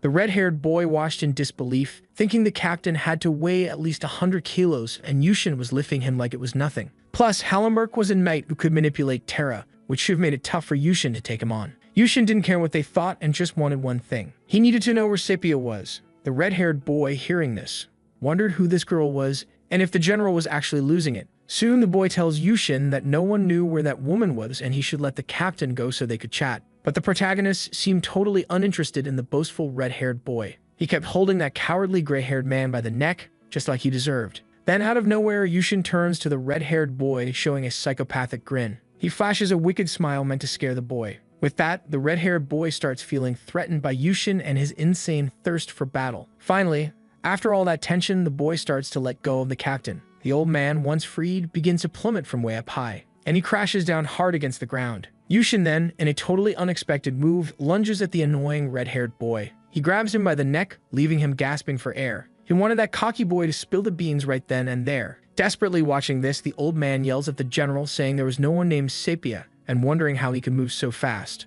Suddenly, the captain's eyes widen, not believing what he just saw. Then he takes a solid hit to his body, and it came from his omelli. Yushin, still holding the red-haired boy, kicks the old man, sending him flying. All the soldiers at that moment looked at him with terrified expressions. Choking on his own breath, the red-haired boy had no chance to react and could only watch his captain get tossed by Yushin. The old man flew far away, looking like a leaf in the wind. Yushin then makes it clear that Sepia was not just some random civilian. She was someone who couldn't be compared to a walking piece of trash like those guys. The owner of a long sword was his only ally on that endless battlefield and proved to be a better knight than all those present. Looking at that weapon, the old man suddenly remembers something. Then he calls out to the general to explain everything. Maybe Yushin was talking about knight number 232. And the protagonist glares at the captain with a furious expression. Even his eyes seem to radiate pure strength. The old man, seeing the boy's face, falls into despair. He wondered if that heavy shadow creeping up on him was really the descendant of the coward he knew. Yushin's footsteps were so loud they could scare a ghost. His vibe was straight up Supreme Commander, nothing like his dad at all. Once again, Yushin reaches for the neck of the poor soul nearby. With that, he drops Sepia's true name and asks where she was, soon finding out she was probably in the infirmary. When he hears this, Yushin gets a little freaked out, wondering why the girl was stuck there. Without a second thought, he tells the captain to lead the way to the infirmary. Then, through the pouring rain, they start their trek to the spot. Finally, after a few minutes of hustling, they reach the place. With anxiety hitting peak levels, Yushin speeds up, leaving his crew behind. Without even thinking, he bursts through the door and shouts for his best friend, Sepia. Everyone in the room turns to him, looking super scared. Almost all the injured seem totally confused about what was going down. But on one of the last stretchers, Yushin spots a familiar figure. It was Sepia, lying there unconscious, getting help from a nurse. Seeing her like that makes Yushin's eyes go wide with worry. He steps further into the infirmary, leaving the professionals looking totally lost. Soon, Yushin reaches Sepia's stretcher and starts checking her out. He couldn't wrap his head around why this was happening. Sepia looked rough, with all sorts of scrapes on her face. When asked why he was there, Yushin jumps at the chance to find out what happened to her. But the nurses had no clue what caused it, even after she'd been there for 10 days. Yushin freaks out when he hears how long Sepia has been stuck there. Just a few minutes ago, they were fighting side by side, and now, according to the nurses, she'd been out for 10 days straight. This made zero sense to him. He then asks the nurse if there's any chance the girl could wake up while thinking about how Li Haiyangyu could pull off such nasty tricks. Since it was tough to give a solid answer, the nurses just asked the general to keep it down in the infirmary. Yushin was super worried about not seeing her wake up and might have to watch helplessly as he lost his ally. Even the nurse, seeing the boy's pain, wore a sad face. The patients also looked at the general with concern. Meanwhile, the soldiers waited outside, all tense and on edge. Then the nurse tells Yushin and he could see her again. This quickly grabs the boy's attention, and he turns to hear what she had to say. According to her, if Yushin went to find the Virgin Mary, he could see Sepia again, because she could heal any illness out there. If Yushin could get Sepia to the Virgin Mary, the nurse was sure she could be saved. Hearing this, the protagonist feels a bit lost about who this woman even was. Then, without hesitation, he asks the nurse what he could do to find her. Meanwhile, the enemies were already gearing up to invade the castle. The climbers quickly scaled the stairs, taking advantage of the rival army's chill vibes. They climbed with mad ease, but up top they ran into the first squad of opponents. According to the nurse, there was only one way for Yushin to meet the Virgin Mary, and that was to win that never-ending battle. If Yushin could lead the war to victory and find the Virgin Mary, he would definitely be able to save Sepia from her illness. But for real, it wouldn't be easy facing those enemies thirsty for a win. All the patients at that moment looked anxiously at the general. He was deep in thought at the foot of that girl's stretcher, and he already knew that if he wanted to see Sepia again, he had no choice but to win the war. Then a soldier tells Yushin that all the headquarters had been wrecked and the enemies would be there soon, while he was already cooking up a plan in his mind. The protagonist's strategy was to fight until he couldn't fight anymore. So he tells Sepia to hang in there, because all his plans would work out soon, and finally that endless battle would come to a close. Yushin ends up confessing that while fighting, there were countless times he thought about throwing in the towel. That wild battle left some gnarly marks on his memory. But through it all, there was one thing that kept him going. Everything he did was for Sepia. Even with those scenes stuck in his head, the main character pushed on thanks to his friend. With Sepia's unwavering support, Yushin started to think he could actually survive in that messed up place. So when she vanished, he freaked out, because if that was real, he was totally doomed to get crushed there. But now he had a legit reason to fight and not back down. In that moment, the enemies charged at him with a hunger for chaos. But he wasn't about to throw in the towel, driven by his need to get home and save Sepia no matter what. Fueled by that fire, Yushin charged at the foes. He swung his sword with the skill of a pro. In just seconds, he unleashed a flurry of strikes. Yushin took down a bunch of enemies who screamed like they were in a horror movie. He was definitely ready to fight to the finish without backing down. And he wasn't scared of the army he was up against. Even if it looked intense, he was just getting warmed up to show off his skills. At the top of the castle, you could see the sheer power radiating from him. Even chunks of concrete were flying apart from Yushin's hits. A bunch of enemies were practically vaporized by that,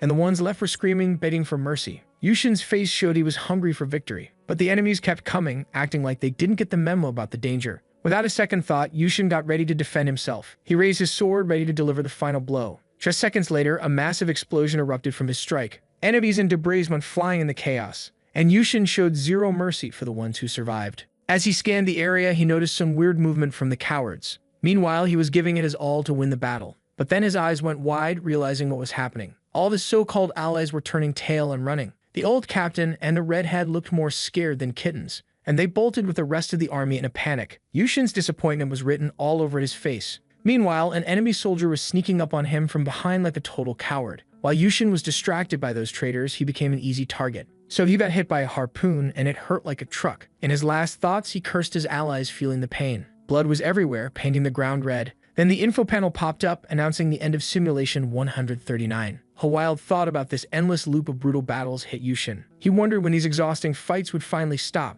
Once again, everything went sideways and he bit the dust. In the next rounds, it was the same old story. And in the end, through all this pain, Yushin had to fight solo with no sepia to back him up. No point in hoping for help from those cowards, since they bolted at the first sign of trouble. Yushin then wondered why those guys always tried to bail during a fight with no escape route. Suddenly, his eyes widened, thinking of a wild possibility. Then the info panel popped up, announcing that Simulation 140 was about to kick off. Just seconds later, the old gray-haired dude's voice echoed, saying the enemy legions were rolling in across the plains. At that moment, the boy stood frozen, feeling the rain drench him. Then he asked if the reinforcements had shown up yet. The captain looked confused, totally lost on what he was talking about. Yushin couldn't believe the guy's surprise over such a simple question about reinforcements. Hearing that, the redhead shot them a look that screamed panic. Even with those words, the captain still didn't get what reinforcements the general was on about. As expected, Yushin realized they had reinforcements that even he didn't know about. And on top of that, there was some serious muscle. With that, Yushin figured he wouldn't need to ask any more questions. He was shocked to find out his own crew had kept this info from him. Then he flashed a smirk at everyone around,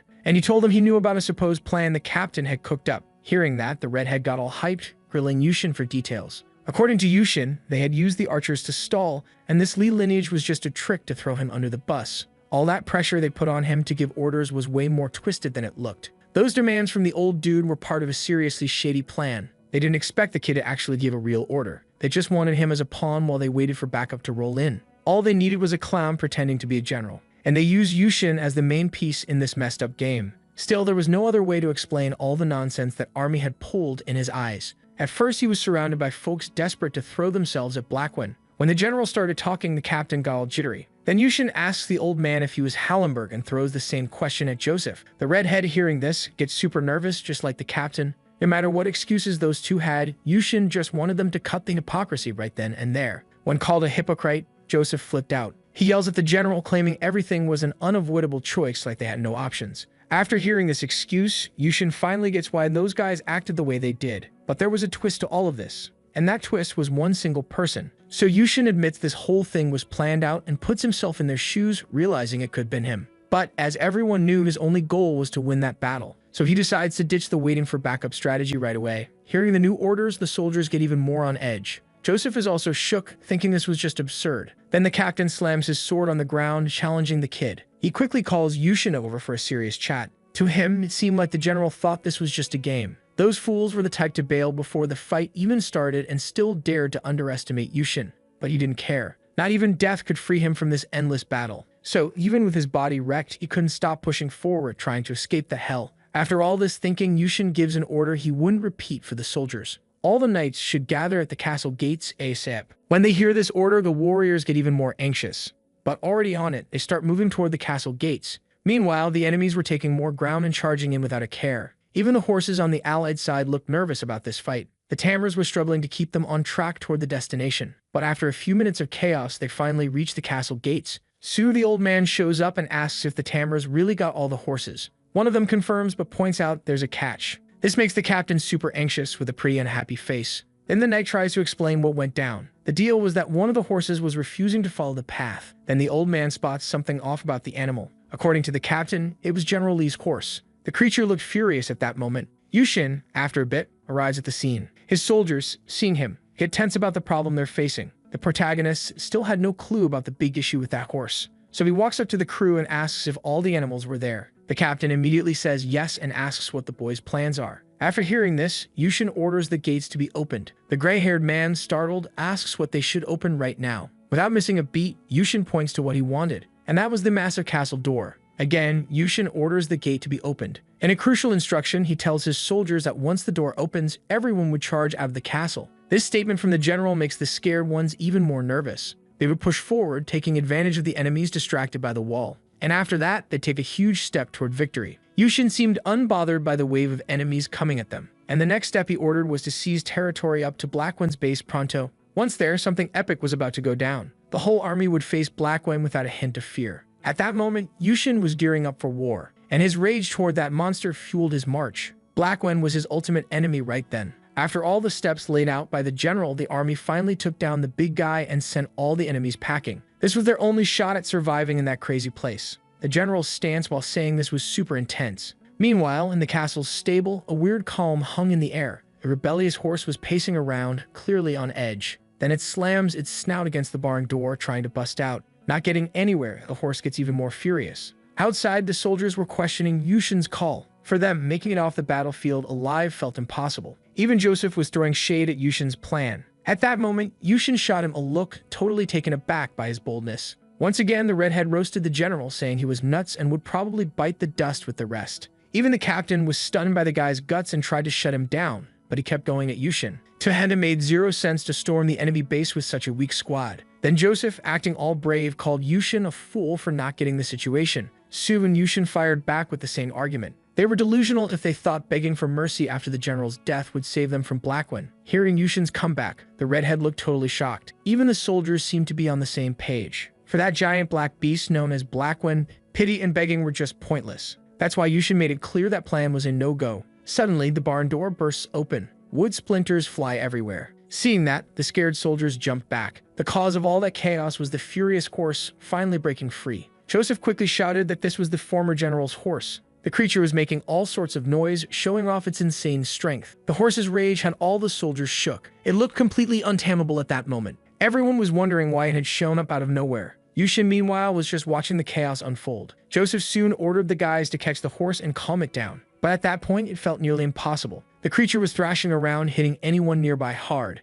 Even kicks were flying, knocking soldiers around like ragdolls. One guy got sent flying after a brutal hit to the chest. He screamed in pain from that surprise attack by the horse. The tamer was sweating bullets, trying to handle the wild animal that wouldn't chill. After showing his disdain for the creature, he got hit hard too. Then the other fighters came up with a better plan to stop the horse. They all managed to lasso the creature by the snout, and trying to bring it down, they started pulling on the ropes. But the horse's strength was off the charts, and it didn't even flinch. The animal didn't budge with all those guys pulling on it. Seeing his buddies struggle, Yushin decided to jump in. Without a second thought, he gripped his sword tight. By leaping over everyone, he got closer to the horse. And still in midair, he sliced through all the ropes holding the creature. With that, the guys pulling the ropes ended up tumbling backward. After pulling that off, Yushin landed smoothly on the ground. The soldiers watched, totally freaked out since they hadn't seen that coming. If he hadn't stepped in, those fools would have been trampled to death by the horse. Suddenly, the old gray-haired man started yelling for Yushin to back off, saying it wasn't just any horse. Meanwhile, Yushin was wondering why the horse was acting so wild. It seemed to want to say something to the troops with all that energy. Even its eyes were blazing with anger. The horse stared at the castle gate, looking like it wanted to charge out and take down the invaders. Finally, after all that drama, the door swings open, letting them out into the wild. All the enemies were focused on scaling the wall as fast as they could. Seeing that, the horse couldn't hold back its urge to charge at them. Putting it all together, Yushin finally got it and even cracked a little smile. Suddenly, the horse bolts from the spot. Yushin was right in front of the animal, in serious danger of getting trampled. Seeing that, the general yelled for the kid to get out of the way because it would be a total disaster if the horse took someone out. Even with all the yelling, the animal kept sprinting non-stop. Then it zoomed past Yushin at lightning speed. The boy seized this chance and grabbed the animal's reins. Without a second thought, he yanked her with all his might. The rope tightened under the pressure, ready to snap. The horse, being pulled by the nose, seemed to get even more jittery. But Yushin finally brought the animal to a halt. All the other fools watched in sheer panic, trying to shield themselves from a potential horse attack. The beast stomped its hoof on the ground, challenging its new tamer. But Yushin looked unbothered by that beast and kept holding the reins with all his strength. He even cracked a smile, finding the whole thing pretty hilarious. It seemed the horse was vibing with him too. It looked like it wanted to go wild in that chaotic battlefield again. With that, Yushin realized he still had a solid ally in that cursed place. So he invited the animal to be his loyal squire. Together, they would charge through that battle filled with chaos. They would move from the lion's throat to its heart, pushing forward without stopping. At that moment, the horse shot Yushin an angry look. The boy held onto his reins, determined they would be an epic duo. The horse had a vibe that was totally different from usual. It seemed to mirror the gaze of its former owner, and Yushin was definitely ready to team up with it. Then, in a surprising twist, the horse lowered its head in respect to its new master. All the soldiers present watched in disbelief. Even the redhead was impressed by what Yushin just pulled off. Not done yet, the horse knelt at Yushin's feet. As time passed, Joseph seemed to believe even less in what was happening. At that moment, Yushin's aura was massive thanks to this epic feat. Watching everything on the screens, the team manager was fuming over the chaos inside the simulator. There, the war was wild, especially with the cavalry squad. They charged bravely and quickly towards the enemies. Everyone had faces of pure bravery, refusing to back down from the fight, and they gradually pushed back against the invaders. Leading that giant troop of knights was Yushin on his white horse. It was his first time riding like that, and he had never experienced anything like it in real life. He felt no fear of falling off, but soon noticed something odd. That little guy was adjusting its pace, realizing it was a bit clumsy. This sparked a feeling of guilt in the boy, who felt way better than the animal. Soon he spurred the creature's side, trying to get it to speed up. Yushin was crushing it thanks to some enhanced senses he picked up, pulling him out of the bore and pushover zone. After a little pep talk, the horse finally got the message, and without a second thought, it prepared to take off like a rocket. In just a few seconds, it hit an insane speed after an epic burst. Yushin held on tight to his partner, grinning from ear to ear. All his cavalry charged into the sea of enemies, looking fearless. The protagonist's horse seemed to float in the air with its masterful gallop. A bit further back, the knights watched with tense expressions. Yushin and his partner galloped so fast they started to pull away from their allies. The protagonist was gearing up to deliver some serious blows to the enemy's sword in hand.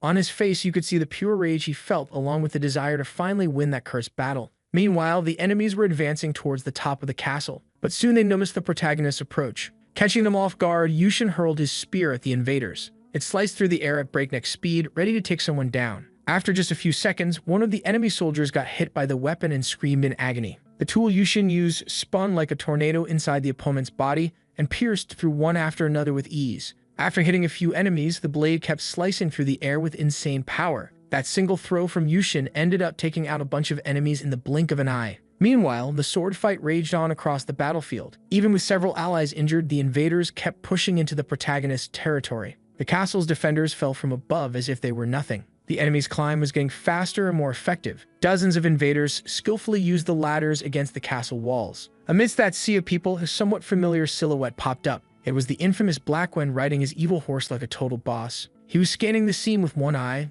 looking super serious. His soldiers were scaling the walls, taking over without breaking a sweat. Blackwing, meanwhile, was thinking it wouldn't be long before that castle was toast. And guess what? Yushin was also part of the enemy's wicked plans for chaos. Suddenly, Blackwing started to remember a not-so-great memory, and it probably had something to do with his missing eyeball. He couldn't shake thoughts of the Reaper who yanked out his right eye. There was some juicy info about that warrior. He was a descendant, and now it was the villain's turn to take out what held that dude's head. But Blackwing heard a rumor that his son was a total coward. If that was true, the villain planned to take out both of his eyes first. While Blackwing was lost in thought, Yushin charged ahead with his knights. His blade was finally getting worn out after taking down tons of enemies, and in a few seconds, it was stuck in the ground like a flag of victory. The invaders were in awe of the destruction that weapon had caused, but there was no time to waste, so they focused on the hero, who was getting closer and closer on his majestic white horse. With a sick leap from the animal, Yushin soared over a bunch of enemy soldiers. From up high, he spotted something sketchy down below. The enemies were gearing up for a possible ambush set by the boy, but Yushin looked unbothered and kept charging with a fierce vibe. Without a second thought, he started swinging his sword, taking out enemies left and right. Those left standing were in total despair, facing the legend himself. Even the horse was in on it, stomping hard on some foes. Plus, it was delivering epic headbutts, knocking out several invaders. The dude kept pushing forward, proving they were a force to be reckoned with. Meanwhile, the enemy generals were trying to surround Yushin to take him down. As time ticked by, those invaders seemed more pumped to drag the boy down. But Yushin was watching all this, looking fearless. Soon he gripped the reins tighter, ready to charge at another squad of soldiers. The horse seemed more hyped than Yushin to win this battle, and with its snout, it could knock down anyone in its path. Without thinking twice, Yushin dashed toward his spear still stuck in the ground. He snatched it up quick. With that, the hero let out a fierce shout and charged at the enemies with even more power. Meanwhile, Blackwing hoped the Reaper's descendant wouldn't let him down. Yushin, fired up to win, sliced through all the enemies who dared to stand in his way. The despair on those invaders was clear on their tired faces. But the hero didn't hesitate to keep pushing in battle, and it looked like he was just getting warmed up. Yushin and his new horse buddy were an epic and seemingly unstoppable duo in the war. Everyone present was watching in awe as those two worked together. Yushin, impressively, had cleared a path for the troops to follow him. Without a second thought, the boy's knights charged through the gap in the sea of enemies. If they wanted to survive, they couldn't lag behind and had to sprint toward the dreaded Blackwing. But the road to the villain wouldn't be easy with so many invaders. Even with this challenge, Yushin didn't back down and advanced sword in hand, ready to fight. Without hesitation, he delivered a massive blow that sent a bunch of enemies flying off the battlefield. A little ways off, Blackwind was watching everything closely and wondered what kind of beast that was. Suddenly, some of his knights rushed in, shouting his name like it was an emergency. He quickly asked what all the fuss was about. Without missing a beat, one of the knights told him that their soldiers had fallen into an ambush set by the enemy. Hearing this, Blackwind was fuming, unable to believe that some lunatic would ambush an entire base, wondering who that guy could be. Even the captain of the knights looked shocked and knew who the mastermind was. Without hesitation, he quickly revealed that all those troops were led by Li Yushin. Upon hearing this, Blackwind was impressed and threatened the knight if he was lying. But the knight was totally sure of what he said, and the general should trust him. At that moment, Blackwind looked anything but happy, showing a seriously sinister vibe. Suddenly, he let out a terrifying laugh that could scare anyone silly. He wondered who had the guts to call him a coward. Because no one in their right mind would think about invading that place, Blackwind couldn't believe Yushin was actually coming for him, so he decided to be polite and welcome him. Meanwhile, the young dude was rolling in with his cavalry troops. The thrill of battle was written all over his face at that moment. For him, it didn't matter if there were thousands or millions of foes, it felt like none of them could stop his epic advance. But no matter what went down, Yushin's goal was clear. Carve a path straight to the villain. Suddenly, a massive sound like a horn blasted through the chaotic battlefield. It was a knight soldier blowing that thing, trying to grab everyone's attention. And guess what? It actually worked. The enemy soldiers seemed to react. Yushin, at that moment, was just standing there looking totally confused. Out of nowhere, a rain of arrows started falling from the sky. Luckily, most of them missed the main character, but still, the worry was all over the boy's face. Even with a bit of fear, the young man decided to keep pushing forward.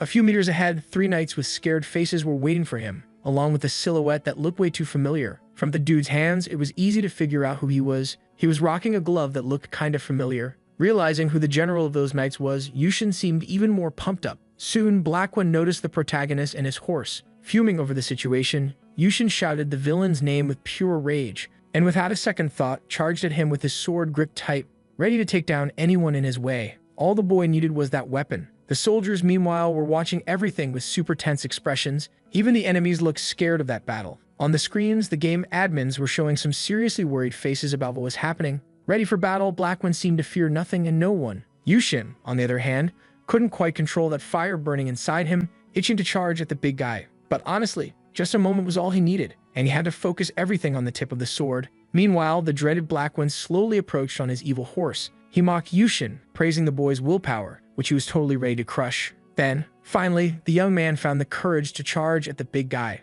Without hesitation, Blackwind also got ready to strike the protagonist. Suddenly, a massive flash lit up the area, startling all the soldiers around.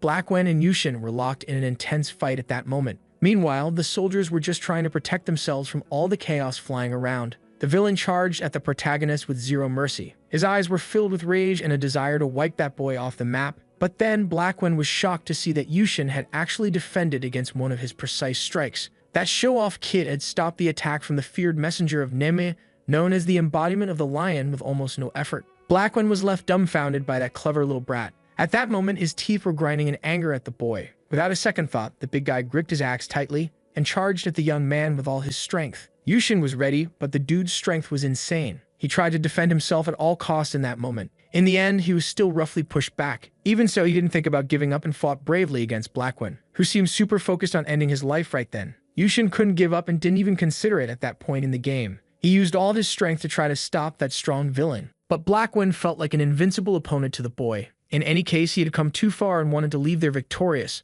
no matter what. However, getting past the feared Blackwind who attacked without mercy was not going to be easy. Yushin tried to defend himself from the enemy's axe strikes, super focused. But unfortunately, Blackwind landed a precise axe blow that, even with the defense, caused a huge negative reaction. Yushin ended up flying far from his horse. He skidded along the ground for several meters thanks to the force of the blow he had defended. Without hesitation, the boy tried to use his sword to stop as quickly as possible. Finally, after a few seconds of serious effort, he started to slow down. The relief was so intense that Yushin even let out a heavy sigh. But soon he realized that Blackwind was definitely not there to play. The villain was already charging at him again, ready to smash him with that huge axe. Startled, Yushin watched the scene unfold, realizing just how strong his enemy was. At that moment, Blackwind flashed a psychopathic grin, clearly loving his dominant role in the fight. Then, out of nowhere, he launched a massive punch at the protagonist. Luckily, Yushin managed to leap high, dodging the hit just in time. but the despair on Yushin's face was real. He was dodging every single one of Blackwen's attacks, and it looked like he was just running away from the fight. Blackwen, noticing this, mocked the descendant, asking where that epic energy from earlier had vanished. Yushin seemed to have a secret plan and brushed off the big guy's taunts. All he could think about was smashing that show-off's head into the concrete. His time in the air was running out. Realizing this, the villain's evil horse charged in, aiming to take him down. Fortunately, Yushin caught on to the horse's sneaky move. Without a second thought, he dodged the beast and slashed at it with his sword. With no strength left, the horse crashed hard onto the ground. As he scanned the area, Yushin noticed something that grabbed his attention. Even after searching every corner, he couldn't spot Blackwen anywhere. All that was left was an injured horse and a bunch of regular enemies. Finally, Yushin spotted a familiar figure up high. There was a shadow that definitely looked like his opponent. In that moment, Yushin thought he had some strength left, but he could barely move. The gap between his power and the opponent's was insane, as Blackwen attacked from every angle without a care. Seeing a frontal strike coming, Yushin gripped his sword with all his might. His weapon was already in a defensive stance, ready for action. Just seconds later, Blackwen charged at him with full force. The villain even laughed at the boy, saying his fun was about to end. Then bam, Yushin's sword shattered into pieces, turning into a shower of steel flying across the battlefield. Yushin got knocked back hard from that hit. He was thinking about how he might lose and how huge the gap was between him and his opponent. Meanwhile, Blackwen kept coming at him. Yushin still couldn't believe it was all happening like this. Usually, everything ended with a critical hit and he had no clue what was next. But if Blackwen kept attacking like that, even he would eventually tire out. So Yushin decided that moving forward was the only option at that moment. Suddenly, the info panel popped up, saying the simulation had just wrapped up. The game seemed to be ending right there. A bunch of sound alerts went off, and according to the panel, Yushin was sitting in 6th place overall. At that moment, the machine was calculating all his experience points from the game. Yushin felt Blackwen must be getting tired of the fight. Even a monster would wear out if he kept attacking non-stop. The protagonist also saw the first attack as a way to lead him to that sweet victory. He just needed to hold on for another 60 seconds. After that, Blackwen would be at his limit, and he'd only have to survive one more big hit. Suddenly, the info panel popped up again, saying the simulation was restarting. Yushin looked super focused, just waiting for the monster to strike, which of course charged at him with a serious thirst to take him out. After landing a blow, a massive flash lit up the area from the force of the impact. Blackwen, after finishing that attack, was shocked by what he saw. Yushin had totally dodged that deadly axe strike like a pro. In that moment, he was laser-focused, planning to stick to that strategy until the end. But unfortunately, the protagonist got hit squarely by the enemy, and all his plans went up in smoke. Then the info panel popped up, saying his experience points were being calculated. And just like that, a new simulation was starting. With no time to waste, Yushin jumped back into action. He gripped his sword tight, defending against enemy strikes. He didn't hold back on counterattacking either. Blackwen stared at him with a psychopathic look, clearly ready to unleash something wicked. Then out of nowhere, he swung his axe with insane power. He was just looking to have even more fun with that battle. But Yushin was super hyped for victory and wasn't about to back down until the very end. So the protagonist steps up closer to his opponent, with only 30 seconds left for his plan to kick in. At that moment, the showdown between Blackwen and Yushin was locked in again. The one-eyed dude looked furious and was ready to wipe the kid off the map. Yushin, on the other hand, had this laser-focused, kinda tense vibe going on. But then he totally whiffed a crucial sword strike against his enemy. After dodging that hit, Blackwen jumped on the chance to counterattack. He literally yanked Yushin by his hair, and without a second thought, the villain tossed the kid way out of there. After that, Blackwen swaggered over, taking full advantage of his moment of power. At that instant, Yushin was stuck, gasping for air. But Blackwen was all about finishing him off ASAP. Once the big guy hit that goal, the info panel popped up again, announcing the simulation restart. The previous scenes were played with Blackwen trying to grab the kid by his hair again. But this time, thankfully, Yushin managed to dodge that trap. With a quick jump back, he put some distance between himself and the enemy. Then he faced Blackwen with a seriously angry look. He was ready to throw down with the villain for a while until fatigue kicked in. But Blackwen wasn't about to roll over and take the L. Even while battling hard, Yushin thought about how this fight was way more than just the start. Since he showed up, the war had become like iron sharpening iron. He'd been through countless finishes.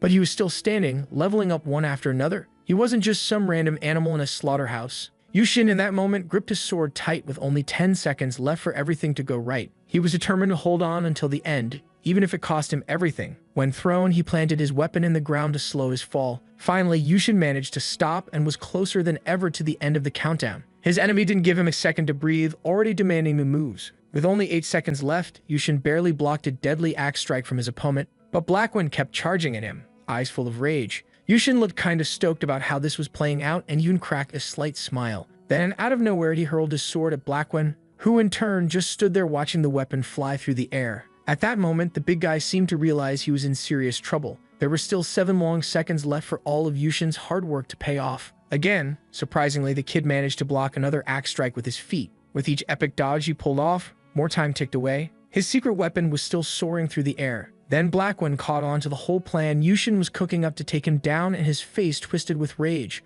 With only 5 seconds left until checkmate, Yushin gripped his sword tight again. With no time to waste, he tried to dodge another blow from the villain. Blackwin was also getting ready to try and wipe the kid out again. His psychopathic look at that moment could scare anyone. Unfortunately, with only 2 seconds left, Yushin got hit and spat out a ton of blood. He was super mad at Blackwin's audacity. Losing a battle at that point in the game was way too easy. It would only take giving up everything. But if he didn't give up, something had to happen. In this case, the battle would definitely keep going. After that thought, remembering his best bud, Yushin got pumped with motivation. Then he charged at the enemy, ready to end it all and cursing him out. Yushin, at that moment, fought hard, landing tons of hits on his opponent. Blackwin, in turn, tried to defend himself like crazy, looking for a chance to counter. The battle was locked between the two and was about to wrap up any second. Fatigue was already showing on Yushin's face, but he wouldn't back down for anything. Even super tired, he held on tight. That crazy battle was one of the biggest challenges of his life. Blackwin finally started to wobble, showing signs of fatigue. His defeat seemed close, and his face showed all the anger he felt about it. From a distance, his soldiers watched everything anxiously, noticing their leader's decline.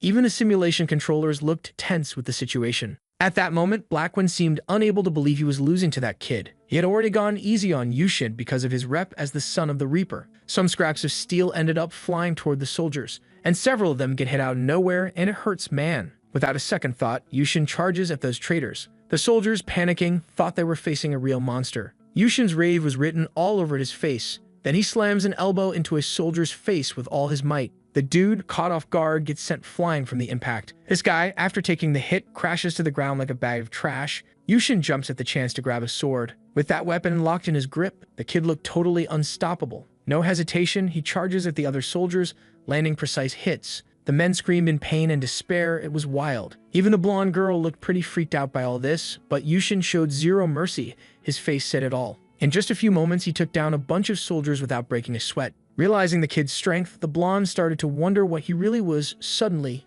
Yushin moves closer, hands creeping toward her. In no time, the blonde finds herself choked and pinned down by the protagonist. Holding the breathless girl up, he tells her he's the one asking questions now. Yushin remembered that girl he met in the Alog testing room chatting with Lee Hyun-yu. He clearly recalled her arguing with the director of that company. They were shouting at each other, saying some pretty weird stuff, and because of that, he couldn't make heads or tails of it. He wanted her to spill everything she knew, patience running low. Meanwhile, she thought the kid was nuts and on the same level as Blackwin. Yushin was definitely a rank 3 knight, but still seemed clueless about this place. He was super mad. No one was listening to him. Then he grabs the blonde by her legs. Thinking it through, Yushin figured if she died, it would reset the whole simulation. When she heard this, the girl freaked out, wondering what he was planning. Then he tightened his grip on her ankle. She quickly fell into despair, begging him not to do anything. But he reassured her she'd be fine. She just had to endure the pain until it was over. After saying this, Yushin starts to put serious pressure on her ankle. She screams desperately, the pain hitting hard. The sound of her screams echoed through the castle,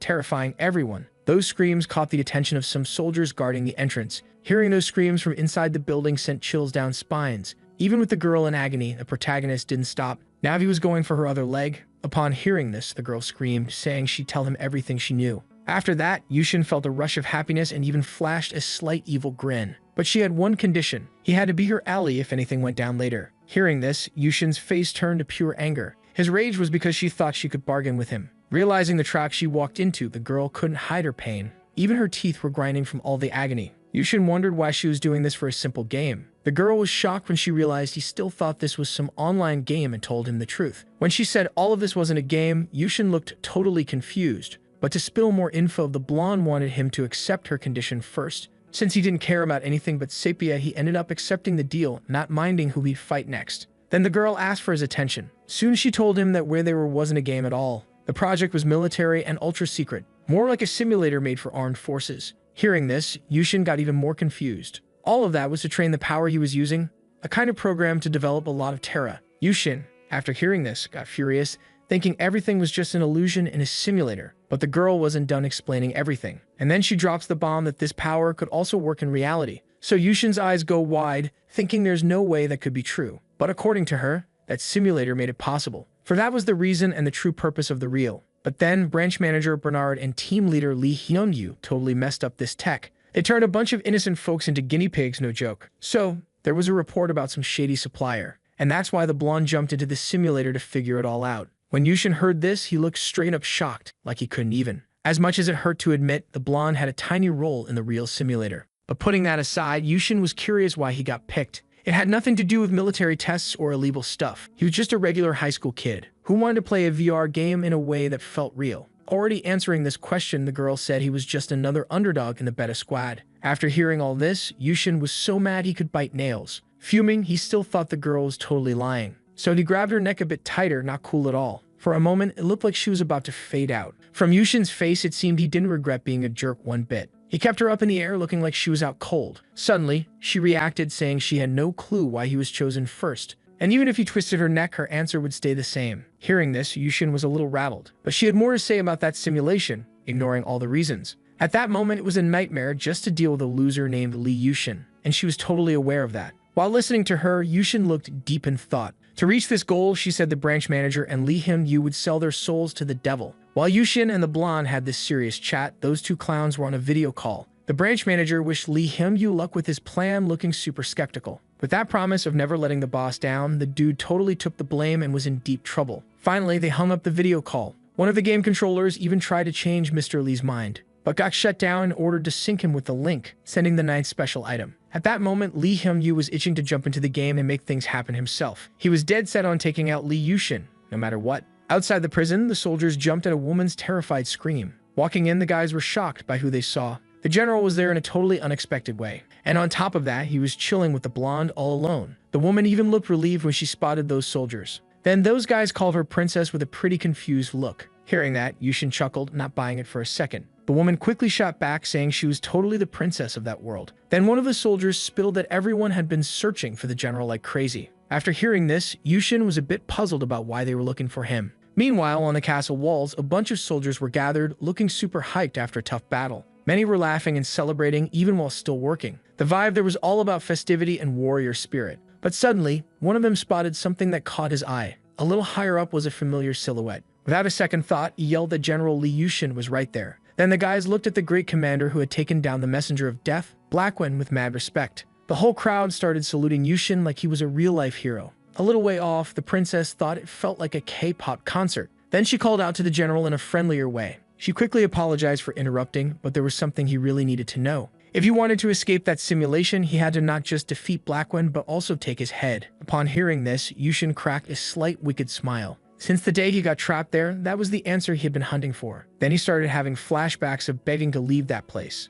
and wondering why he had been stuck there. Some time ago, the gray-haired dude dropped the bomb that Yushin had to face Blackwin. They called him a general, and everyone kept whispering Blackwin's name like it was a horror movie. Even Sapia made it crystal clear that Yushin had to fight until he was totally wiped out. It was wild how many squads he'd been in since this whole mess started, but honestly, it felt like a bad joke that wasn't even funny. After all the battles, the kingdom seemed chill, but the real chaos was just getting started. Far away, a guy in a super creepy outfit rolled up to what looked like a cabin. He probably came to fix Blackwin's axe or something. And rumor had it he was a mega powerful magician from the kingdom. Since the general wanted it, the dude said he could whip up a way stronger axe for him. But the real reason he showed up at midnight was to drop some intel from the second prince. A genius plan was already in the works to guarantee the general a win in the next battle. When Blackwin heard this from the magician, he was all, "What's the deal?" But he was told he just needed to let the other soldiers take the lead in the battle tomorrow. A girl still hadn't come back, and they said she was gone, but Yushin felt deep down she was still out there. This girl meant the world to him. He had set off for a land where the endless red liquid flowed without mercy, and screams of pain echoed everywhere all the time. She probably ended up in that same place, and only by keeping that promise would they reunite with the ring owner. All of this felt like a wild dream or some trippy hallucination because Yushin swore he'd been here before. He couldn't shake Sapia from his mind, no way. And in that moment, he silently thought about everything. He could feel Sapia somewhere in that dream. She was in danger, right in the middle of a battle. But she always had that sweet vibe that totally captivated him. Even with weapons flying in her, she looked so gentle. Seeing Sapia in danger, Yushin let out a desperate scream. Everyone around him jumped, totally confused. Yushin quickly searched for something to hold onto. She looked pretty weak at that moment. His shock was so intense that it felt like his heart was about to explode. Soon, a nurse rushed in, super worried about him. Still shaken from the dream, he felt a wave of relief when he saw Sapia lying on a stretcher next to him. It was like she was right there, in front of him. Suddenly, someone knocked on the door. It was the princess, wanting to share some news with General Li Yushin. Even though she didn't want to drop this bad news at such a rough time, she had to spill that unknown folks were invading the kingdom. When Yushin heard this, his eyes went wide like he couldn't believe it. A bunch of armed soldiers were marching in, making their presence known. They slammed their weapons on the ground, trying to intimidate the defenders like it was a showdown. Once again, a sea of enemies was at the castle gates, ready for round 2. Out of nowhere, they started doing something super weird. This threw the defenders off, since they thought these guys would charge in like hungry hyenas at dawn. Even Yushin was shocked to see Blackwing not going for a direct attack as everyone expected. This left him feeling pretty freaked out, because what they were up to was still a total mystery. A bunch of soldiers formed a front line for no reason and just stood there looking like they were waiting for something. From a distance, Blackwing wondered why he only had 9 guys in the first combat squad. He thought those dudes alone weren't enough to snag the glorious victory promised by Li Mu.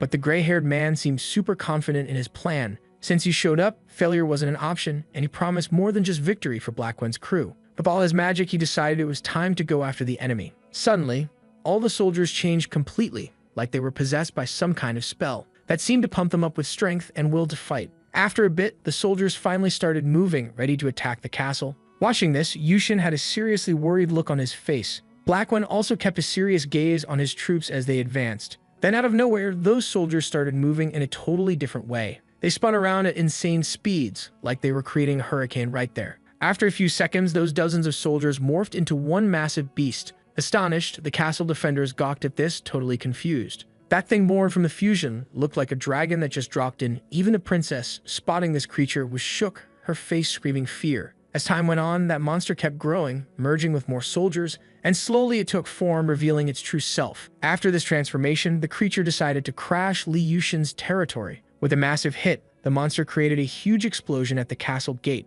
This wrecked the defenses that were supposed to keep everyone safe. From above, the defending soldiers watched in terror, fearing for their lives. Still, the monster kept pushing forward, looking totally unstoppable. The creature took out everything in its path without a second thought. The gates were nothing to the monster, which slammed into them to free its army. Even giant stones were hurled at the poor castle defenders who were trapped in chaos. The destruction was wild wherever that evil thing went. Soon the princess figured out this wasn't a dragon but a hydra, since chopping off a head just made 2 grow back. That creature was a real nightmare that could scare anyone. At that moment, it was trying to smash down the castle gate with all its strength. Then it started climbing that massive wall of the building. The few soldiers on top of the monster had an easier time reaching the castle's peak. Noticing this, the princess yelled out, warning everyone that the hydra was coming. All troops needed to rush to the main gate or else no one would survive to tell the story, according to the blonde. Without a second thought, all the squads jumped into action and headed to the spot. Meanwhile, the enemies charged forward, overwhelming the castle. A little ways off, Blackwing watched everything with a serious look. Yushin, for his part, pointed out all the hydra's heads. This instantly grabbed the princess's attention. He just wanted to chop off all the heads that monster had.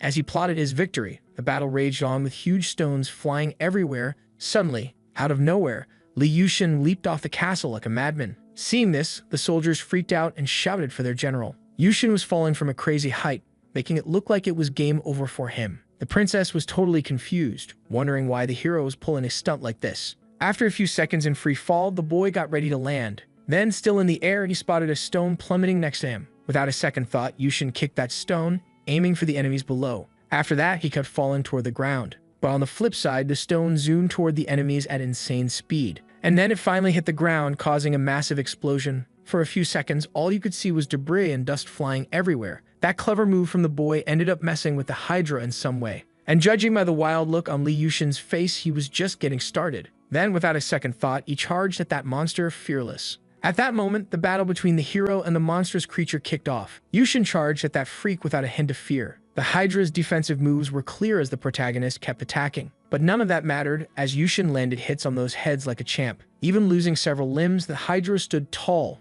ready for more. But the protagonist wasn't backing down and kept ripping off those heads one by one. As time passed, the hydra seemed to struggle with the painful hits and roared in agony. And then finally, Yushin landed a blow with his sword that was the checkmate of that battle. After that, he stayed alert for any reaction from the hydra. Yushin's face was super focused and even pumped about his plan's success. Blackwing, for his part, looked totally stunned by what he was witnessing. The princess's horror and the soldiers' panic were super clear at that moment. At that point, Yushin was surrounded by enemies and looked like he had nowhere to run. From the top of the tower, his soldiers shouted desperately, calling out his name. Meanwhile, the princess was convinced that the hydra shouldn't even be in that simulator, which meant they dropped that monster in there just to take out Li Yushin, now that he had awakened. What kind of nightmare the boy had been through was a total mystery to her. While the war was going down, Blackwen rolled up to the battlefield on his horse. He threw some serious shade at the wizard for being in the front lines. Li Hyun-yu shot back, saying they were just getting warmed up. Blackwen looked a bit shaky hearing that. Then he dropped the bomb that he'd gifted him with a certain vision, better known as a true endless hell. While this was going down, the princess was shook, realizing just how powerful that monster really was.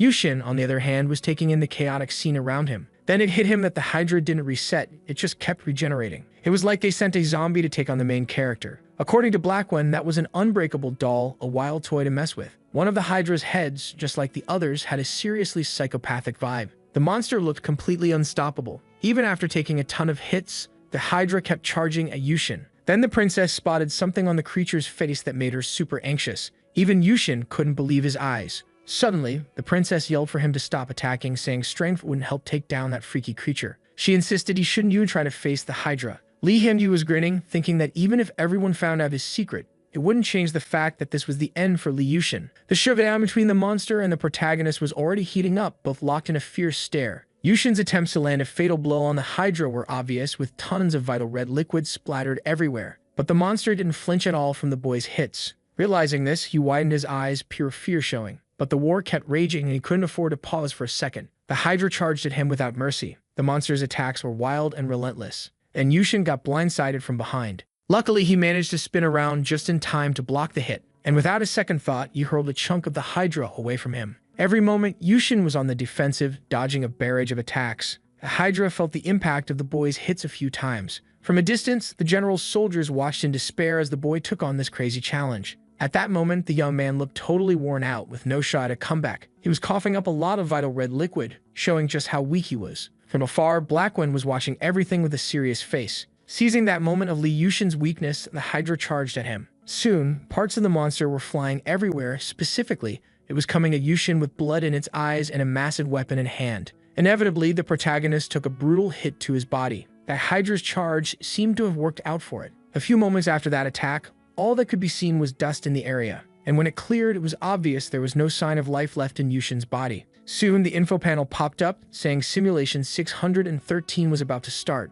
With that, the princess realized these new enemies weren't like the extras the protagonist usually wiped out. But Yushin didn't seem to care much about this crucial info. From what the princess had heard around the village, these guys were immortal soldiers, and this plan from the branch manager and Li Hyun-yu was a total abomination. Not to mention the other creepy dudes who were people missing for ages, like the legendary Knight Arslan, along with the kid Medici who had black hair, and the bearded dude known as Voltic, and the shavy dark-skinned guy named Kundo. All of them had vanished without a trace in the past, and according to the info panel, they were ranked as true geniuses. Because of all this, even though Yushin was a Master Knight of rank 3, taking them down alone was impossible. But the young man looked super confident about what he was planning, because there was no one else around who could send these guys to purgatory. As the boy's words reached her ears, the princess felt a wave of nerves wash over her. Even her soldiers were staring at her with tense faces. The princess absurdly thought that she and some of those troops frozen in fear could actually help in the battle. At that moment, Yushin looked deep in thought about what he was going to do. The princess, on her end, kept a close eye on him,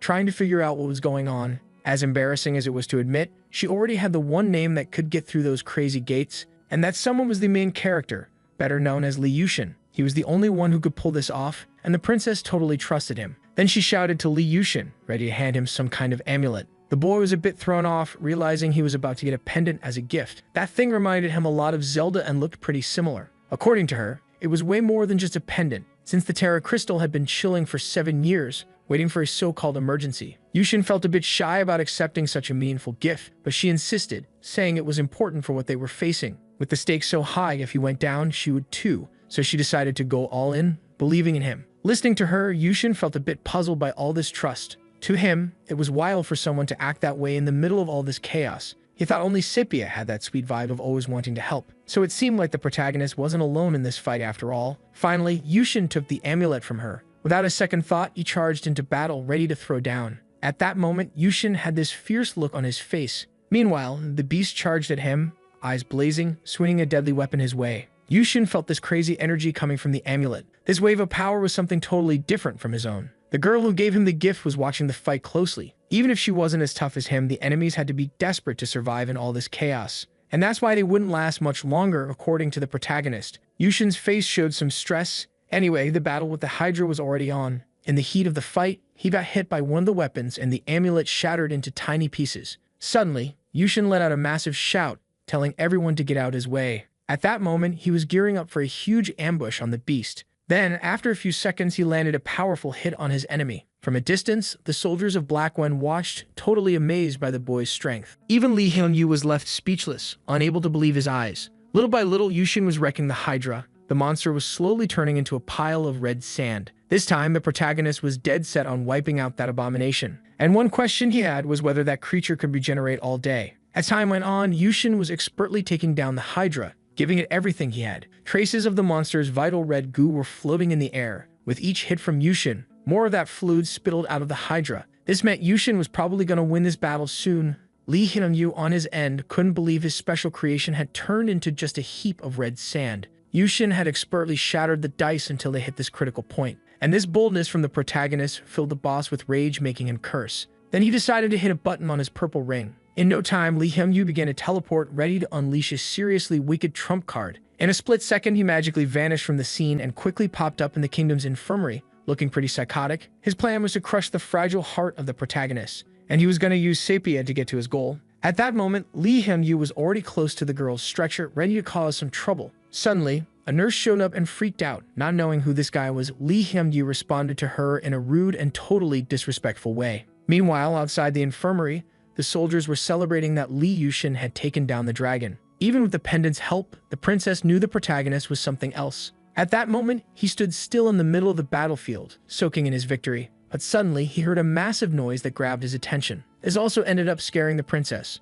Soon a soldier rushes in to tell the royal princess that the noise was coming from inside the castle, and it was a wild ambush set up by the enemies. With that, total chaos starts to take over the kingdom again. You could still see a ton of red sand from the Hydra all around. Realizing his friend was in serious danger, Yushin screams for her, totally panicking. Then he spots something that makes his stomach drop. It was Lee Hyun-yu, throwing some serious shade at him and the royal princess holding Sepia and saying he'd take her far away. But being the classic villain, he didn't promise to just take the girl. Hearing the threats from that jerk, Lee Yushin yells back, fuming. Without a second thought, he grabs his sword, ready to save Sepia from that scoundrel. And in a flash, he charges at Lee Hyun-yu, swinging with all his might. But of course, that villain was already gone, teleporting to some unknown spot. Then Lee Yushin, feeling pretty defeated, starts to doubt himself, thinking he didn't live up to his general bloodline. He felt like a total failure who couldn't even protect someone he cared about, even though she was right there. Soon a royal princess jumps in, asking if that night really mattered that much to him. Yushin looks at her with a face that screams, "I'm crushed." He loved Sepia so much he'd jump into a pit of doom,